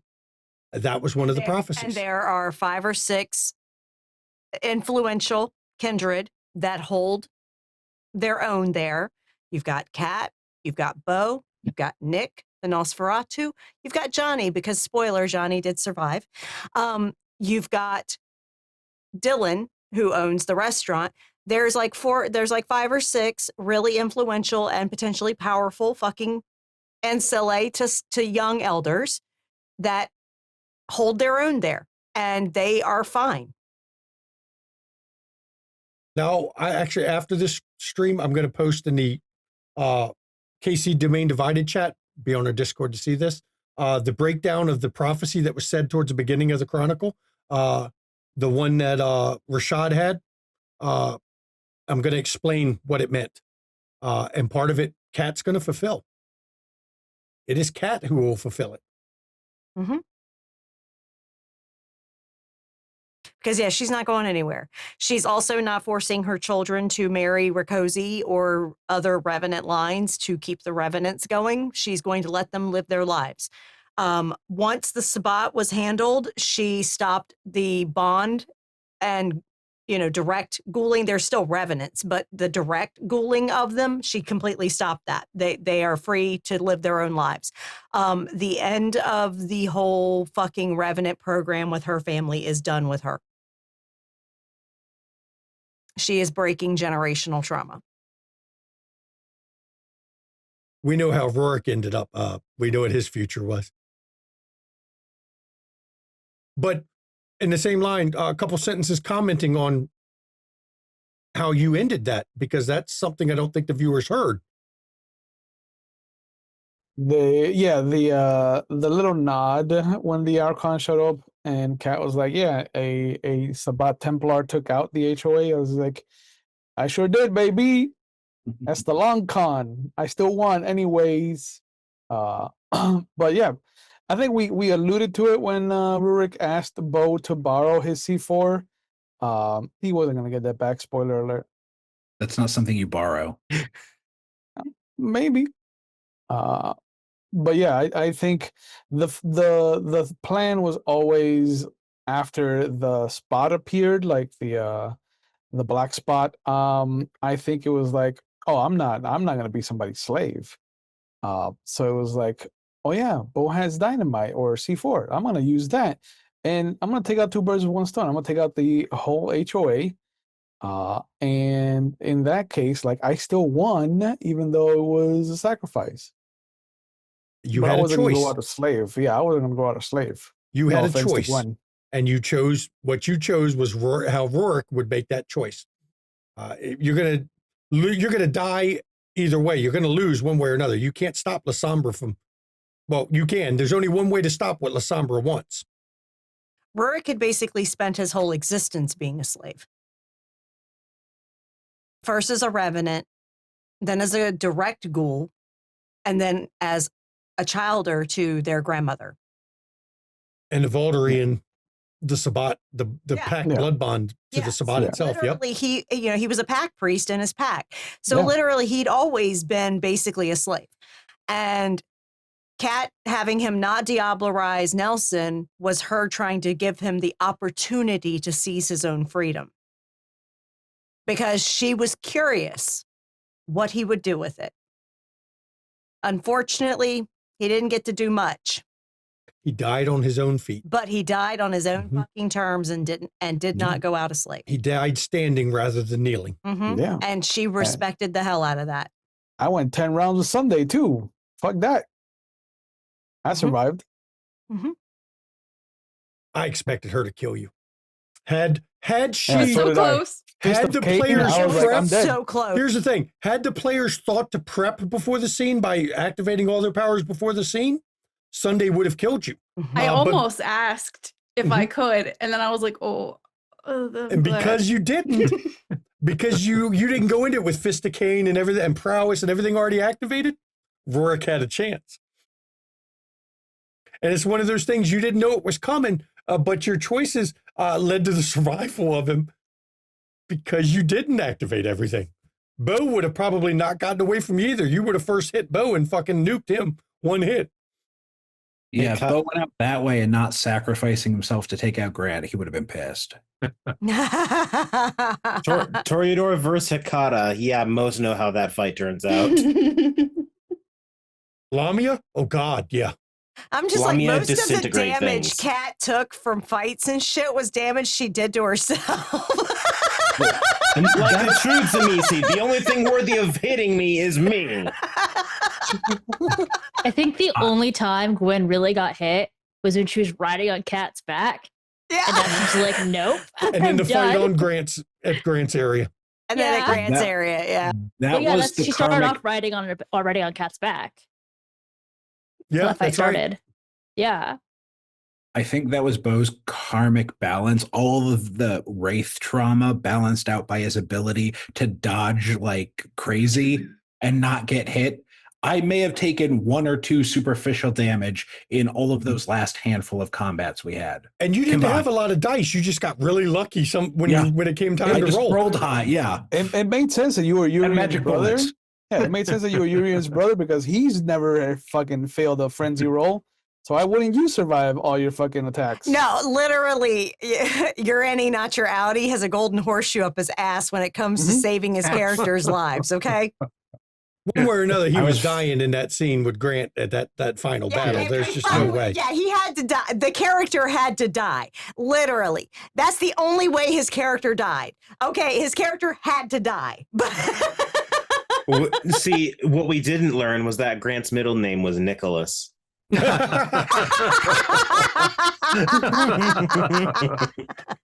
So we still got Sunday and Gwen, I think. Right? No, Gwen already did hers. So we still got Sunday, don't we? Me and Sunday.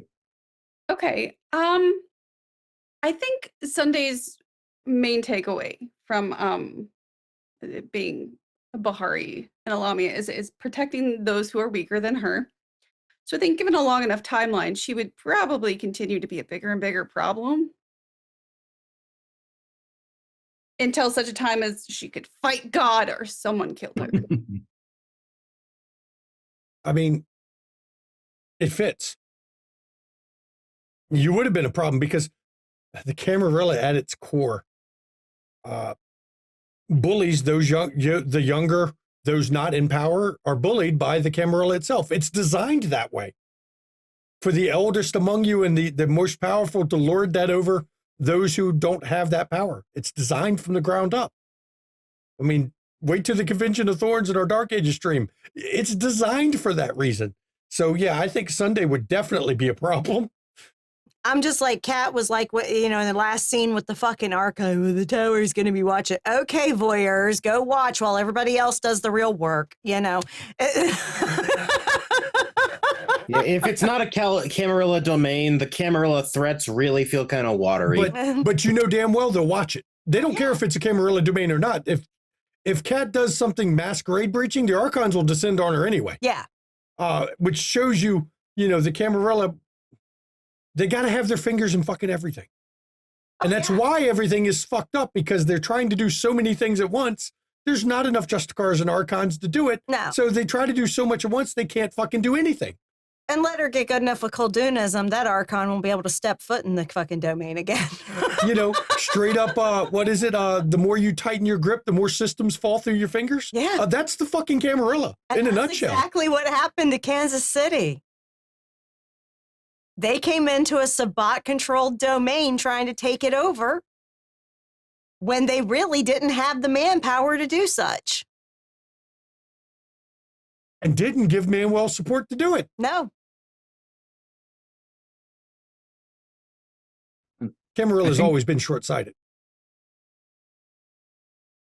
I think for Bo, I mean, his main thing at this point going forward is gaining influence and favors from, his completing his project and using that to benefit the area, make sure the area stays independent, helping Kat when called upon, scratching the gambling itch when, it itches. But I think his next main objective, now that the land around his family home is no longer corrupt, is tearing down the house, rebuilding, renovating the area, and that'll become his new where he'll stay. His and no haven. longer, his haven, no longer on Kat's couch. Yeah. And Kat would so But help with that. She knows contractors because she had her fortress built. But yeah. But he'll also always be waiting for when the next shoe drops.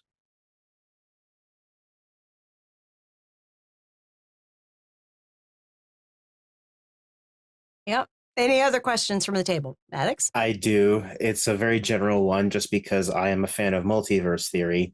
So I have to ask, for the main cast members, what were your other clan options from session 0? What could have been? I always love asking that. God, oh my God. I might have to look. Did we pin If you them? can remember. I do also actually- understand I that actually some remember, people's minds because mine are... was so recent. Yeah, I would say, yeah. I remember mine, two of mine. I think I remember the third, but you can go ahead, Sunday or Jen. One decision separated Sunday between Lamia and La Sombra. Ooh. Well, Could you imagine if you ended up as La Sombra? That would have been crazy. What was the redheaded stepchild of the third choice, if I may ask? Oh gosh. I think Bruja was on my list. Lamia was not on my list. That was Hakata was not even Rashad. one of your options. Yeah. That was just an idea Rashad had, and it was brilliant. But it wasn't on your list, but because of the group you fell in with in Atlanta, it suddenly became on your list because of the choices made in for those that don't know my unique session 0 method, go to our YouTube channel, look it up, because her choices in life actually made Lamia fit, even though it wasn't initially part of what she'd put on her 3. For Kat, I came up with the idea that I was going to start life as a revenant, as the character. And so really Zamizia had to be one of the choices because revenant. I'm pretty sure, what were the other? Nos was one of them because Nos was one of them. you almost got embraced by Martin. Because Kat almost got embraced by Martin. Mm-hmm. Almost. It was down to the wire. It really was. If she had not stood her ground with her brother when he broke into the house to take out her family, supposedly because of a decision she made in session 0 to not murder one of her patients that grandmother had ordered her to murder. If she didn't stand in her brother's way so that her family could escape the house, and she left with her family instead, the Nos would have embraced her. But instead, she stood in her brother's path, just like he knew that her brother knew she would. And she got embraced Samitsi. But, I can't remember what the third one was, but honestly, considering where she was, it's New York. She got embraced during the height of the fucking sect war in New York. Literally, she could have gone a variety of things. Whoever was enemies with her grandmother could have snatched her. Which is quite a lot of people. Yeah. She could have been embraced by a Cam clan because being captured as a prisoner of war or something. She could have literally been embraced by other Sabbat clans or anti-tribu, like any of them, because, being a freaking field medic, field surgeon for the Sabbat. Random passing gangrel. Yeah, exactly. So she could have been anything. I don't really remember what the third one was that I put into it, but I know that Nos and Zamitsi were the big two, because that's where it came down to the wire at the end. It was Gangrel? Zamitsi, Gangrel, Nos for Verlins. Yeah, okay. Because I figured that a Gangrel might have taken her too. Sundays was Bruja, Gangrel, Lasombra. I got my notebooks. I pulled out my Session 0 notebook. Yep, I see it right here. It was Gangrel, Nos, Zamitsi for yours. For Kat. Yep. Yeah. Thanks, Reed, for remembering, because I sure shit didn't. I'm waiting for him to tell me if he finds mine. Yep, yours is right here. Yours was Toreador, Lasombra, Ventru. Yeah, I really was pretty much setting up from Session 0 that it was going to be Toreador. I think I probably put my thumb on the scale that way, just because I don't think the character would have worked another way. I honestly think that if Bo got Ventrude, he would have immediately developed depression. Because that clan's style is just so counter to him in so many ways. I had very much toyed with the idea of going Kaitif as well. Kaitif was always an option. No matter what you pick, Kaitif is always an option. Is always an option. I liked the idea of trying to be so confident as this Toreador, but really having that would have been like his big secret. I think I'm glad I didn't, but I think that would have been an option I would have considered more than Lasombra or Ventru. For Dale, it was Ventru, Nos, and Banu. Red, you want me to read yours? Sure. Gangrel, Nos, and Bruja. And then Rees was Lasombra, Banu, and Hikata. I think Gwen would have been a very interesting Nos. Again, happy with the route you went, but I think Gwen as a Nos would have been a very fascinating exploration too. Also interesting how so many in this group aimed near Nos, but never quite hit Nos. Just like how many had Lasombra on their list, but didn't end up getting it. It's a lot of Gangrel too. Yeah. Because Kat and Gwen both had Gangrel. And Gangrel are great if you're doing a war story. Because Gangrel. Well, thank you all for Grant's answering. choices were Thin Blood, and Thin Blood. Well, with the Thin Blood, you're technically every clan, so... Actually, not a real the vampire. original idea was not Thin Blood. It was just Grant was going to be an FBI agent. My first thought was to make him a hunter. To give him hunter powers. He actually had a hunter power. He could sense supernaturals instinctively. And then I made him a Thin Blood. So did most true faith. That's why I keep these notebooks nearby my desk. It's all the Session 0 stuff I've got. I still keep them around for that. I don't clean the notebooks out. Okay, last call for questions.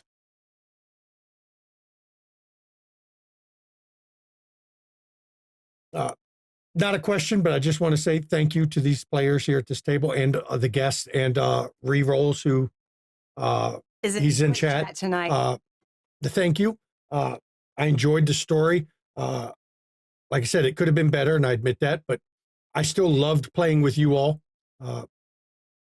It's always an honor to play with, to know that people want to play my games. I'll be fair.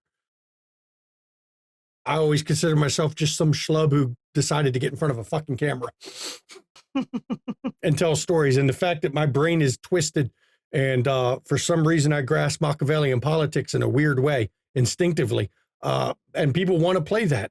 I thank you. It's an honor and a privilege to be your storyteller, and it's great. I love playing with you all. It's not many people that get to play a hobby with their wife like this one. Where, you always hear the jokes about, I got my hobbies, my wife don't like them, and I got to get wife permission and this and that. But we both love streaming, even when she's not going to be in my future games, at least not for a while. She's been in a lot of my fucking games, and she's still in my Dark Ages. 6 years, y'all. And she's still in Dark Ages and Demon with me. But she's done playing my vampire for a bit, which is fair. But it is an honor and privilege to have played with all of you and all the guests that we had. Rashad, sorry you got blown up, but actions have consequences. I'm not known as a storyteller that pulls punches. And when the actions require death, and that's the proper response, then that's the fucking proper response. Rashad got the winning ending, okay? You didn't have to meet with Lasombra and deal with the bullshit. Not at all. Not at all. He won. He won vampire. Okay. Yeah, the only way to truly win vampire, get yourself ashed. That's right. 'Cause then you no longer have to deal with the bullshit. But I do thank every one of you for being at this table with us. Even Callum, who left. I thank everyone for being at the table, for wanting to play with us. For those that didn't get picked in the cast, it was an honor to have them audition. Yes, and we are so grateful for all the folks that were willing to be guest players for our story, because you brought in dynamics that we needed to spice up our story a bit, and it was wonderful. And we even had guest people ready to play guests that we didn't have roles for, and we appreciate you all being willing to fill in and take roles with us for our story, and we just didn't have the war story didn't allow for it. Just didn't have enough time in the story or enough expanse in the story to include more guests. So, yep. And also thank the viewers. It still surprises me. So many of you come out week after week, stream after stream to watch us stream. We're not famous people. I don't look like anyone on Critical Role. I don't have that raw charisma of a voice actor and these professional actors. And yet so many of you come out week after week to watch our streams. And honestly, it touches me right here that you all come to see this. Whether you're coming to see me or seeing the people that joined the table, it's still, to me, it means a lot. Mm-hmm. And we love telling stories here and sharing them with others. So thank you for enjoying the stories that we share with you. And if it wasn't for you viewers, we wouldn't be doing this, because we do it because we want to share those stories. Mm-hmm. The stories, I feel, are more fun when we share it with the viewers and we hear your theories about what's going on and your comments and questions like these. And this is the kind of stuff that tells me, or not tells me, but I enjoy about these streams, because the engagement shows that, we're pulling you into a story. And Lashote, who, he's spotty about when he pops in, he'd said once that it's like a TV show. And I'll be fair, behind the scenes, a lot of times it is like a TV show, an unscripted TV show. They don't know the plot lines, but we treat it. That's why we don't show hunting, because if you show everybody hunting, it gets boring. We show the good parts. But the fact that you all come out week after week, stream upon stream, chronicle after chronicle, I thank you all for watching this and for being part of the community, and for, signing up when we post casting calls to play with us at the table. It means a lot to me. I don't say it often, but it really does. And the fact that some of you at this table have auditioned for multiple games of mine, multiple games other people have run, and, whether you got in or not, you come back again and again and play with us. And it means a lot as the storyteller. Have even played at my tables. I mean, what the heck? And even played with that damn shithead down there at the bottom that plays the easy games of Ravnos down there that runs the simplest games of World of Darkness. Stuff like Mage. You know, anyone can run Mage. Someone's still bitter from Queen's Gambit, it sounds like. Somebody's still upset that he was told that Wraith is the easiest game to run. Fuck you, eat a dick. That's my mayor win, baby. Yeah. To that point, Shanky, for as a player whose first World of Darkness game with you was Wraith, like talk about being thrown in the deep end, like, and not honestly up until, you know, maybe a few months before the audition came out for this game, that like your willingness to take a chance on me from the audition for a vampire game where I had zero knowledge of anything. Like, I'm very appreciative. I'm very appreciative for this table that you took a chance on this group of people to play together. And I will always be very happy and grateful for this opportunity. That is one thing. We do not shy away from accepting people that are new to a game system. We are patient game masters / storytellers. We will walk you through it, you know, and we'll do it in a way that it incorporates the story as we're walking you through it. Red was her first time. Well, she played one of the vampire, but really, Windy City was her first. I played at a con and it wasn't really a game. Yeah. And she was amazing as Isabella. I like to bring in new players. Yeah. We like to mix up experienced with new players. I like to do it. I try to include a new player in almost every game I run if I can. Or if it's Demon, everyone was new to it. Yay. But I did want to make sure everyone understood that. Last comments from the cast. Your final words at the end of this chronicle. You can all go around the table. I've said mine. It's your chance to say yours. Do we want to go in intro order, I guess? Sure. Since we're all talking. So the last comments I really have is just thanks for running the game, Shanky.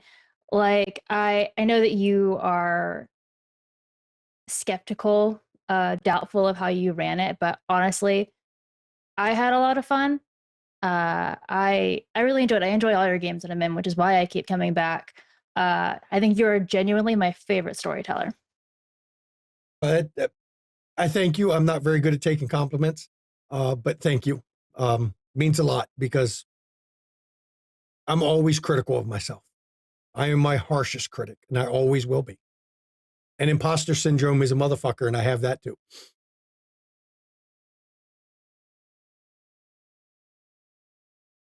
Okay, guess it's my turn. I think I mostly just want to thank everybody here. First of all, thank to Shanky for trusting me with this little It wasn't me. spot. The cast picked you to be in the cast. But I had no vote in the matter. I was gonna get them next, but I had more to say. I had no vote in that matter, Jen. I had zero vote. I was invited. So thank you for that. And thanks to everyone for welcoming me so warmly and giving me the opportunity to kind of slide in and play off of you and feel so comfortable and so at home so fast. Yeah, I love you guys. I'm You're gonna actually amazing. kind of miss this game. You're amazing, Jen. You're a great role player. We loved every minute of it. Oh my God, when I saw your audition, I was like, Jesus Christ, she is pimping out this other person's character. And then I come in like, here's my idea, preacher's daughter. To explain what I'd said, when we replace a cast member, the only vote I get is if there's a tie. Otherwise, I have no vote. The players pick who replaces when we have to bring in a new cast member. Rourke was the exception. We brought him in just because we knew it was going to end. And it's like, there's no point in auditioning to replace. We'll just bring it in to round it and finish it. But the players vote, not me. And for the audition for this one, everyone in the cast was present for that audition. They all were present lurking while they watched them do a one-shot that became canon. And your fellow players picked you, Jen. Yeah, it was really nice. Thanks, guys. I'm glad I did not disappoint. I'm self enough to know that I talk a lot during the things, but that doesn't mean I'm not going to keep talking for my final statement. Um, I said a lot of it already, though. Just my appreciation for being able to sit with these incredible role players, being introduced to the world of vampire for the first time. When initially we would always joke that I'd run a secret April Fool's game where I'd not know what the hell's going on. I will say I will miss playing Bo Solomon. And despite what Shanky said about not, there not being opportunity to fully explore the stories we may have wanted to with these characters, I do think there's a beauty in the unexplored, because that means we can make up what happens to these characters now down the line. Nothing is set in stone with these characters, and they can be what we want them to be. So I don't think all is lost in that. Again, I'll miss playing the character, but I am happy to say I'm excited for what future character opportunities there are down the line. If I'm so lucky to play in a future Shanky Vampire game, great. Otherwise, if there's opportunities elsewhere, great. But I thought there was magic happening with these people at this table. I think we made the best of the story with where it was going, and thanks everyone. I just like to say thank you to everyone who played in the Chronicle, even the ones Grant wasn't part of.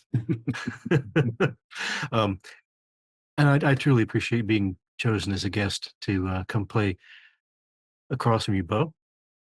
It was a really good time, and I hope I played a worthy adversary.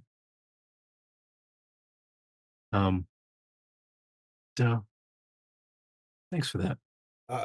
Just so you're aware, you're only the second player ever we've allowed to play a specific antagonist, because Rurik didn't count at first because he was told specifically he cannot take action against his rival. So there is that. Mm-hmm. Takes a lot of trust as a storyteller and a table to allow somebody to come in as an antagonist that has the capability to drastically change the story. Mm-hmm. And you were trusted to do that. Mm-hmm. And it never felt out of place. It never did. You did an outstanding job of playing a villain. horrible villain. But a handsome villain. A handsome villain. Thank you very much. Yeah, no, I really, with my own, issues with how the story went, that's just because of my play style and how I like to play. And it was very hard and kind of constricting for me in this setting. I enjoyed the hell out of this table. Okay, literally. Fridays are like my worst fucking days at work. They are like my busiest fucking days. I'm so exhausted coming off a Friday. And every Friday evening, I got to hang out with these wonderful people. And play pretend. It was great.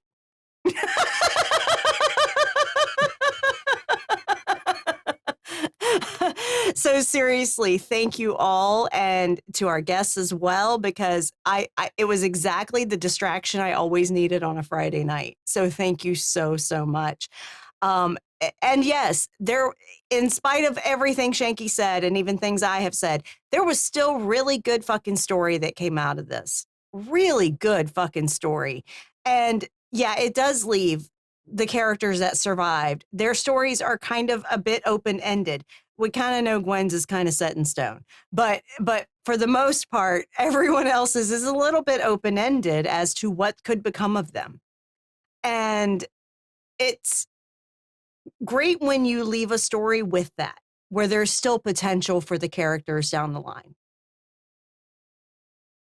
That to me is how you win in World of Darkness, that your characters have potential down the line. But yeah, no, it was amazing playing with all of you, seriously. And also, I also want to thank, as I am co-producer of the McStabber Studios streams, I want to thank you all that have tuned in for this story and have commented here on Twitch, have commented in our Discord server about the game, have commented on our YouTube postings of our streams. Thank you all so, so much for your engagement with the story that we have produced. Thank you all. It shows that the work we put in, the labor of love we put in, is meaningful to you all. And that means a lot. So thank you. Oof. Thank you guys for taking a chance on letting me play a bad guy. I loved every interaction I got. Even though for the first 3 seasons I was just rubbing salt in a wound. I think it was done in the most interesting way possible. Because I just wanted to be in every scene that I could be in. And it was I think proof in the pudding, that like everyone was fun to play with. And going back to my comment where I was just like, is Rhett mad at me? Like when you get that into your character that another player scares you, like that's one of those moments that you can't replicate anywhere else unless you have the complete trust and understanding of everyone at the table is there for the story and for the good time, even when Shanky shits on me. But I also suffer from imposter syndrome, and I worry that I am not a good storyteller. And every time that we sit down to play, I'm like, this is when I get called out. This is when everybody's just like, you're not that good. So to keep getting invited back is very helpful and very much appreciated. And it has been a lot of fun to sit down at the table with all of you. So thank you for that. And we'll keep you chained to the desk on Wednesday night. Don't worry. I don't know why you do that. But also, I want to say real quick, thank you so much, Ravnos, for being willing to play Rurik. Seriously, you added so much to my character's story just by playing how you do. And thank you so much. For real.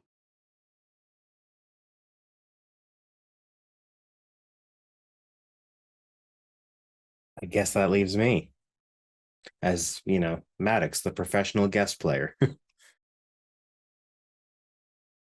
And I have no notes. Fun Chronicle to watch. Hey, Kansas City's not a war zone anymore. Whew. So there's at least that.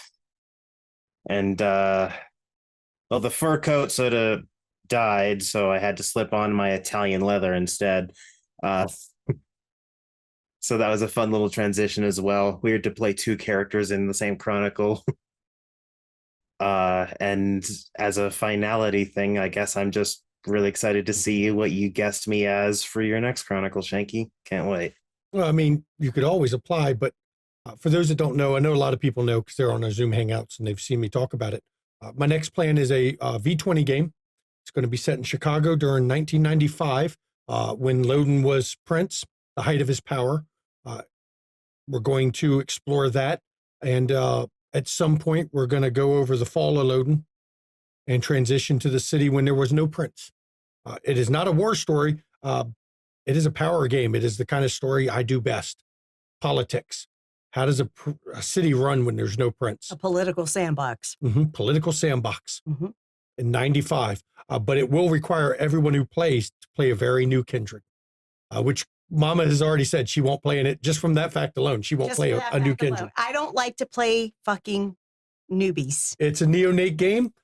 This was as close to a fucking neonate character I will play at this point, and I fucking hated playing someone this young. Okay? When I say a neonate game, I'm talking embraced within the previous 5 years of the Chronicle start. Yeah. No. So, but I'll be a guest in that Chronicle. But look for that. Now that the stream is over, I'm going to start writing out the casting call for it because there's not just the mentioning the age of the characters. There's going to be some tight requirements about what's allowed and not because we're playing V20, but we're also, because of parts of the story for the overall arc of the story, there's requirements. And I'm also not allowing Bali or gargoyles because Bali, I don't no edgelord like that. And no gargoyles because you're worse than an Nosferatu for a Masquerade breach, and you wouldn't be able to participate in 90% of the fucking story. Yeah. Sorry, you can't. You won't, no Sabbat allowed because this is 95 Chicago, and Sabbat are meat. Mm-hmm. They're not accepted as players. They would get killed. Can Urian play Dave the Gargoyle? As a guest player, if he wants to, unless he's ready to come back to being a full-time cast member, because I will say that the only two people on the channel always guaranteed a seat at my table will always be Mama, because she's my wife, and Urian, because he is the third McStabber. He is the third founder of this studio. He was there since the beginning. Hell, he bought some of the equipment we're still using. Our mute buttons, he bought because we'd spent the money on mics, didn't have money for mute buttons. Mm-hmm. So he bought them for everybody. So we all had mute buttons for our mics. So he's one of the founders, you know? Yep. And he was very reluctant to be on camera every week, everybody. Mm-hmm. And now he loves playing. Got over that. Shocked the first time you found out your character had fans. I know. Mm-hmm. Yeah. Yep. I still don't believe it. So that's what's coming up next for the Shanky games. I'll be posting up the casting call soon now that this is off my plate. But it will be a V20 game set in 95. It'll be part of the Shankyverse. It will not be part of Junie's story that starts after Loden has been long gone in Peterson's rule. My game will end before Junie's even timeline-wise had started. Mm-hmm. So I don't want to overlap with her story because she has the right to tell her story from start to finish without my Chronicle overlapping that period of time. So mine will end before hers started in the timelines, just so we're telling a different Chicago story. So just be on the lookout for that. I think that's my next Vampire Chronicle, because I'm always going to be running or planning one. I love Vampire. I'm good at it. I love the Machiavellian politics, so I'm going to keep running them. We built the channel that way, so I'm going to keep doing it. So just so you know. And now we're going to go out on this. I want to tell you, join us on our Discord. I mentioned in that V20 Chronicle, that's where the casting call is going to be posted. There won't be an audition for the V20 Chronicle. I'm going to look at who applies and make decisions, maybe a couple Zoom chats with some people just to feel things out, but I'm going to make decisions based solely on their application and their responses to the consent forms. And we're going to go from there, because I love the audition process, but I'll be fair, it takes so much goddamn time and I need a break. Queen's Gambit was so many auditions. I need to take a break and do a V20 game without auditions for once. Because, man, unless I can do the V20 auditions as Sneaky Robert, as Jason, and I can get Sneaky Robert to come in there and do them every single time with us. For those of you who auditioned for Queen's Gambit, you know that reference. Rerolls ass will New York get some love someday. I've thought about it. We have actually considered that. We've I've also thought about it. considered New Orleans too. Yep. I have an interesting curveball that I'm gonna pitch to you now that Ree has brought up New York. Alf stream. Okay.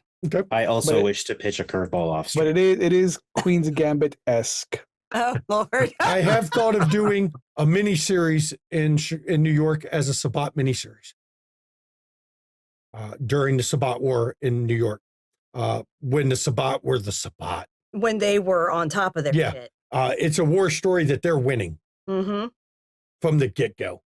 I've thought of doing that as a miniseries just because now that I've done this side. Cam only got Manhattan. Yeah, now that I've done this side, just to do a brief couple episodes of Sabbat, just, I don't know, to show I can do it. I've thought about it, but we'll see. But yeah, join us on our Discord. Now that this stream is over on Friday nights, I'm not going to say every Friday night we're doing a Zoom Hangout, but we will start doing them more regularly than we have been. The only reason I say not every Friday night, because goddamn it, some Friday nights I plan to be in my pool. Some Friday nights I might like him to take me out for a date, you know. That too. But some of them I'm going to be in the pool. We can go on a date and I can come back and get in the pool. Yeah. You guys are married. There's no dating after marriage. Yeah, no, that doesn't work that way. In this economy? That is one mistake. I'm not a trad wife, so fuck that nonsense. That's one mistake I admit I've made in previous years is we've had so many streams over the summer that by the end of the summer, I barely use the pool, that I spend so much time and effort And money. maintaining. Fuck that. I'm going to use my fucking pool. Just so you know. But join us on a Discord and you can find out the casting calls.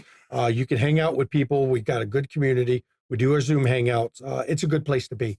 If you want to catch our back episodes, check out our YouTube channel. That is where the back episodes of all of our streams go, other than Call of Cthulhu and D&D 5e.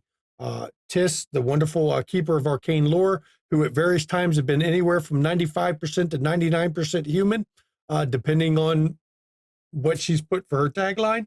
That's where she stores her stuff. So you should pop over there. If you want to see some amazing content creators, a number of them right here, you should check out our friends. One of which, all the way at the bottom, Ravenous Archon, what you got going on? Oh, I have my own Twitch channel here where I do TTRPG stuff. I do mostly Mondays, Tuesdays, and Thursdays, unless it's a floating day off. But if you're on the Discord, you can just check us out because they'll link to us for whenever we go live. You stole Red's line. Look at that. I did. Red, everyone's stealing your shit now. Why they got to nick your shit, Red? They know you're a trendsetter. That's all. It's a segue. It's called the segue so that you can go to Red. Well, I can go to Red next. Red, what you got going on? It's only a segue because Shanky called you out on it. Otherwise, it wouldn't have worked. See, these are the scenes where I'm like, is Red mad at me? He also goes, and Shanky's just being his normal asshole self. If I were mad at you, it would be because you killed me in the mage game in Queen Gambit, not because of this game. I mean, that was pretty fucking harsh. At least you didn't get your legs chopped off like COVID. I'm speaking as the one that literally ate all but one of my players with a fucking chimerical sphinx. I was not gonna be outdone. Fuck, all I got was a shitload of collateral damage. I didn't even manage to touch my fucking players. But I'm Mischievous Red. I sometimes stream on my own channel when life permits. Hopefully that'll be a lot more soon because I'm kind of slowly figuring things out a bit. Typically that's on Sundays, likely in the afternoon. But like was said previously, if you join the Discord, you can see when I or anyone else goes live. And then, of course, Sunday Booth, Jenna Thieves. She doesn't stream on Jenna Thieves' channel. She streams at DM Daddy RPG. What you got going on, Jen? We got maybe one last session of Werewolf 5th game set in New Orleans. We've also got a Hunter game set in Los Angeles, which they're doing great. Everything's great. And I think we should be starting a vampire game end of June and Sky Pirates.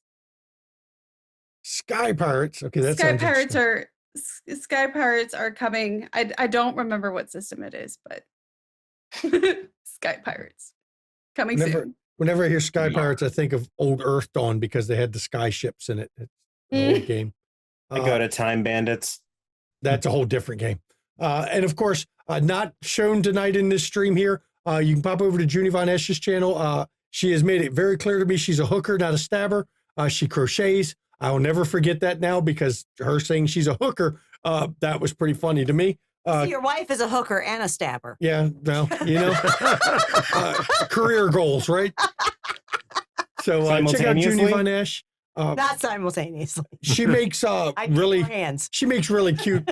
She crochets really cute shit. She posts it on a Discord all the time, so you should definitely watch her channel. She streams normally on the weekend before the Chicago Hidden City game. You can normally find her streaming. So check that out. Rerolls, who was Rashad in this game, he has his channel. I know he's on break right now and he's not come back with his games yet. He's working on it, you know, dealing with some other things, but slowly going to get geared back up. So keep an eye out on his channel and he'll be back to streaming when he gets a chance. So, you know, why not show him some love? Of course, if you want to get your McStabber Studios merch, even though the cat's to-do list is got invalidated tonight by Mama, Chronicle-wise, it is still valid. Oh, look at that. Rourke is wearing the Camp Wish a Motherfucker Would t-shirt. He's an official camp counselor for Camp Wish a Motherfucker Would. Yep. It says it on the back. Yep. Counselor, right on the back. Yep. So if you want to see a shirt like that, you got to sign in because it's got bad words on it. And, they don't let anyone buy it. Though we do have No Cowards Here and the infamous Red Rockets for Gaia, which is just as bad as you think it is, even though the picture is a red rocket in front of a moon. But it's not what it was meaning. I saw that werewolf stream.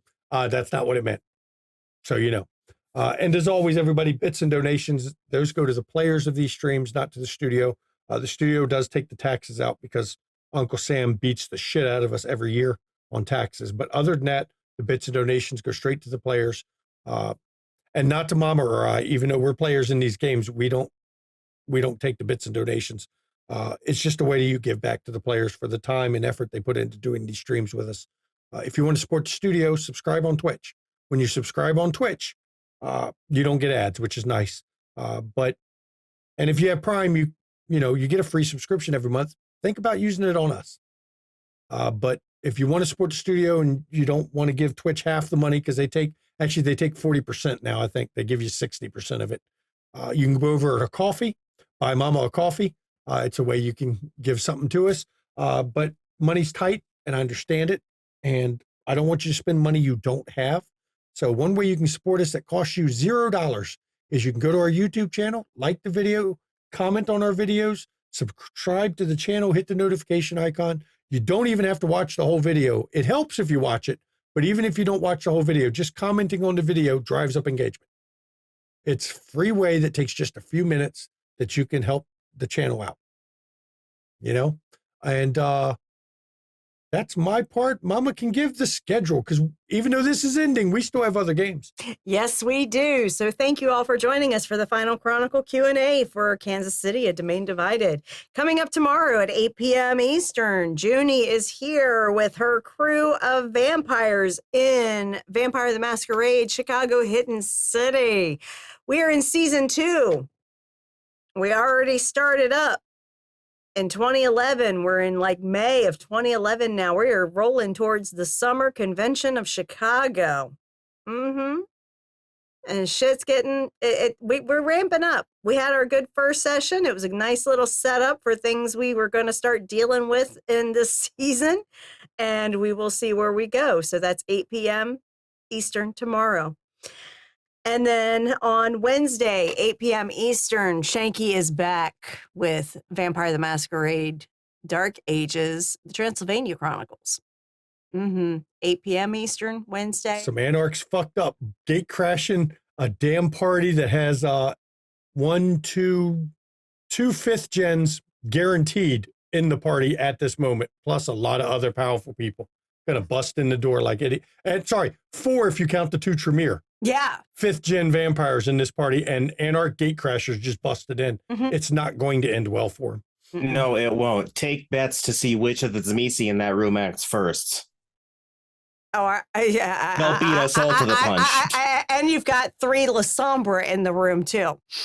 So Lucida herself. And Lucida herself. So literally, and all of them are of the same brood. So they all are fucking fierce. Okay. So literally 2 of the most violent clans have majority in that room. I don't think the players have to even get involved. They could stand back and just watch these anarchs get crushed. Oh, I already have ideas. But anyway, that's 8 p.m. Eastern on Wednesday. Yeah. These fucking fool ass children. And then Thursday, 8 p.m. Eastern, Shanky's back again. Oh my God. He's running Eclipse Phase, 8 p.m. Eastern. Yeah. It's a fun game. I've been enjoying it. Yeah. Players are not sure what's going on. Innuendo or innuendo? Is the ship haunted or are they haunted? There's the question.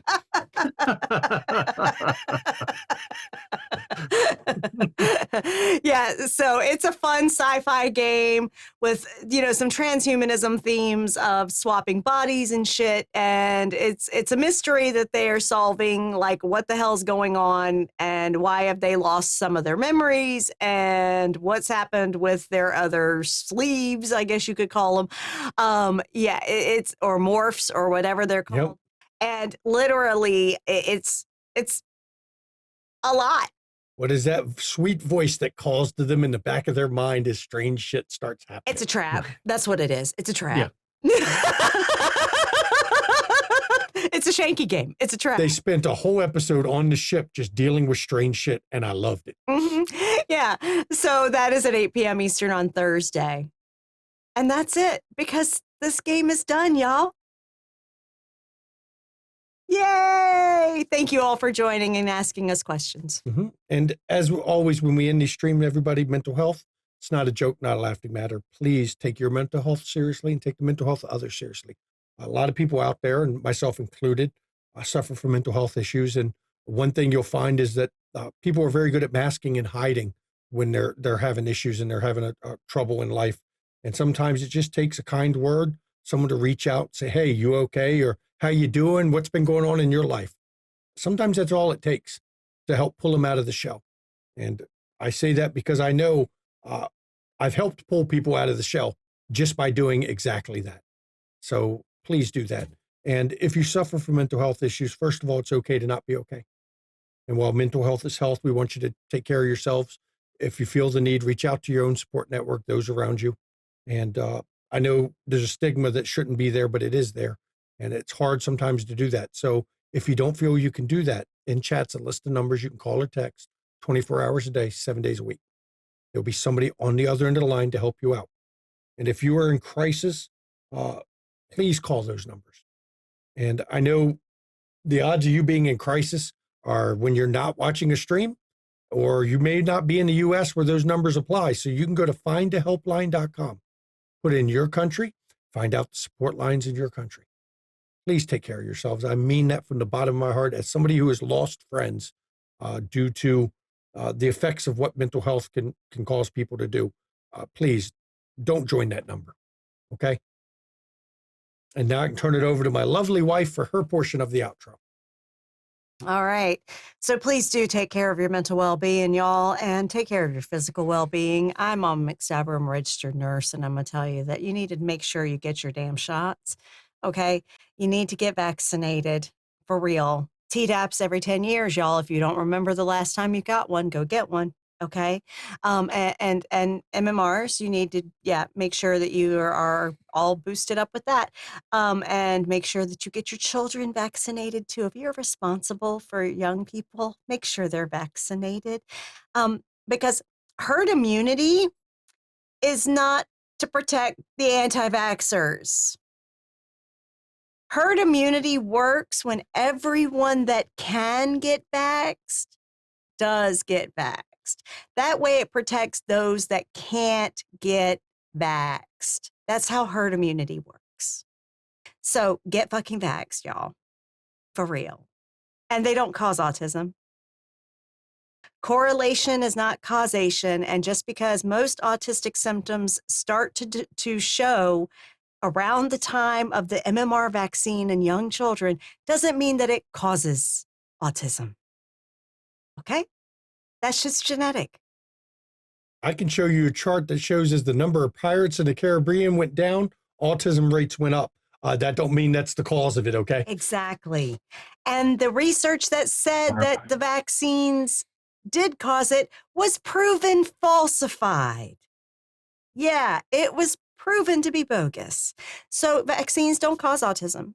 Yeah. So get your fucking vaccines and get your kids vaccinated too, because it's real fucking important, especially with budgets being cut and research being cut and programs that monitor vaccines and illnesses being cut. You know, that all that shit, that's just meant to kill people. Because, you know, destroying USAID and killing people across the world isn't enough. We got to kill our people at home too. To encourage more people to have more white babies. It's exactly what this is about, y'all. Exactly what this is about. And if you had anything to do to support that, if you voted for it, you voted third party and our totally polarized two-party system that is self-perpetuating and has been for decades and decades and decades. The parties have changed names over time, but they've still been the same two parties pretty much since inception. Yeah. If you voted third party in that, or you abstained, because more people in America abstained than actually voted. If you couldn't be bothered to give a flying fuck, and this is where we are now, yeah, fuck off. I work in fucking healthcare. Do you know with the new cuts that just went through Congress that it's going to cut funding for nursing programs, for nursing school programs? People want to talk about nursing shortages. Well, let's just make it harder for people to get a nursing education. Cut the funding for Voice of America. And as a soldier, I can tell you, in a lot of countries you can be stationed in, the only radio that you can get and actually is in English to understand it is Voice of America. Mm-hmm. I know this for a fact because I was in those countries stationed. Mm-hmm. The funding cut of that means that's gone. Soldiers, hey, just fuck it. You don't need to hear anything. Mm-hmm. Yeah. So if you had any support of that, fuck off, because you are not worth our respect or any dignity at this point. And for the rest of us, yeah, we are going to have to really support each other. I understand that tomorrow there is a protest in a variety of cities. Please be careful. Please be careful. There's been something going around where if violence is incited, to sit down, do not fucking sit down. The cops will just roll right over you. Or trample you with a horse. I saw that on video recently. Horse, I saw that. Mm-hmm. Don't sit down. Just turn around and walk away. Just turn around and walk away. Okay? Remember, wear extra padding. I don't care how hot it is, because rubber bullets are not as non-lethal as they claim. Exactly, especially when they're literally shooting them at point blank or under 50 meters. That shit has killed people, and they don't care. So literally, please be safe if you're planning to protest. Be safe if you're going to pride events. Okay? Look out for one another. It's real fucking important. Pay attention to what's going on in your communities to protect yourselves, your neighbors, your loved ones. And fuck the police, fuck ICE, and every day is Shut the Fuck Up Friday. Every day is Shut the Fuck Up Friday. I want to speak to my lawyer. That's it. That's all you ever say. Am I being detained? Am I free to go? I want to speak to my attorney. Yep. That's it. That's it. Shut the fuck up Friday. Mm-hmm. Mm-hmm. That's it. Don't give him nothing else. Yep. Nobody in that situation is your friend. I don't care if you've done nothing wrong. Just as a child of police officers, I will tell you, they are not your friend in that situation. Mm-hmm. Shut the fuck up Friday. Mm-hmm. Yeah. So that is said with all sincerity and concern for my fellow human beings, because I want y'all safe and I want you to be around a long time. So please look out for one another and look out for yourselves. Okay. Said with love. Y'all have a good night. And good night, everybody.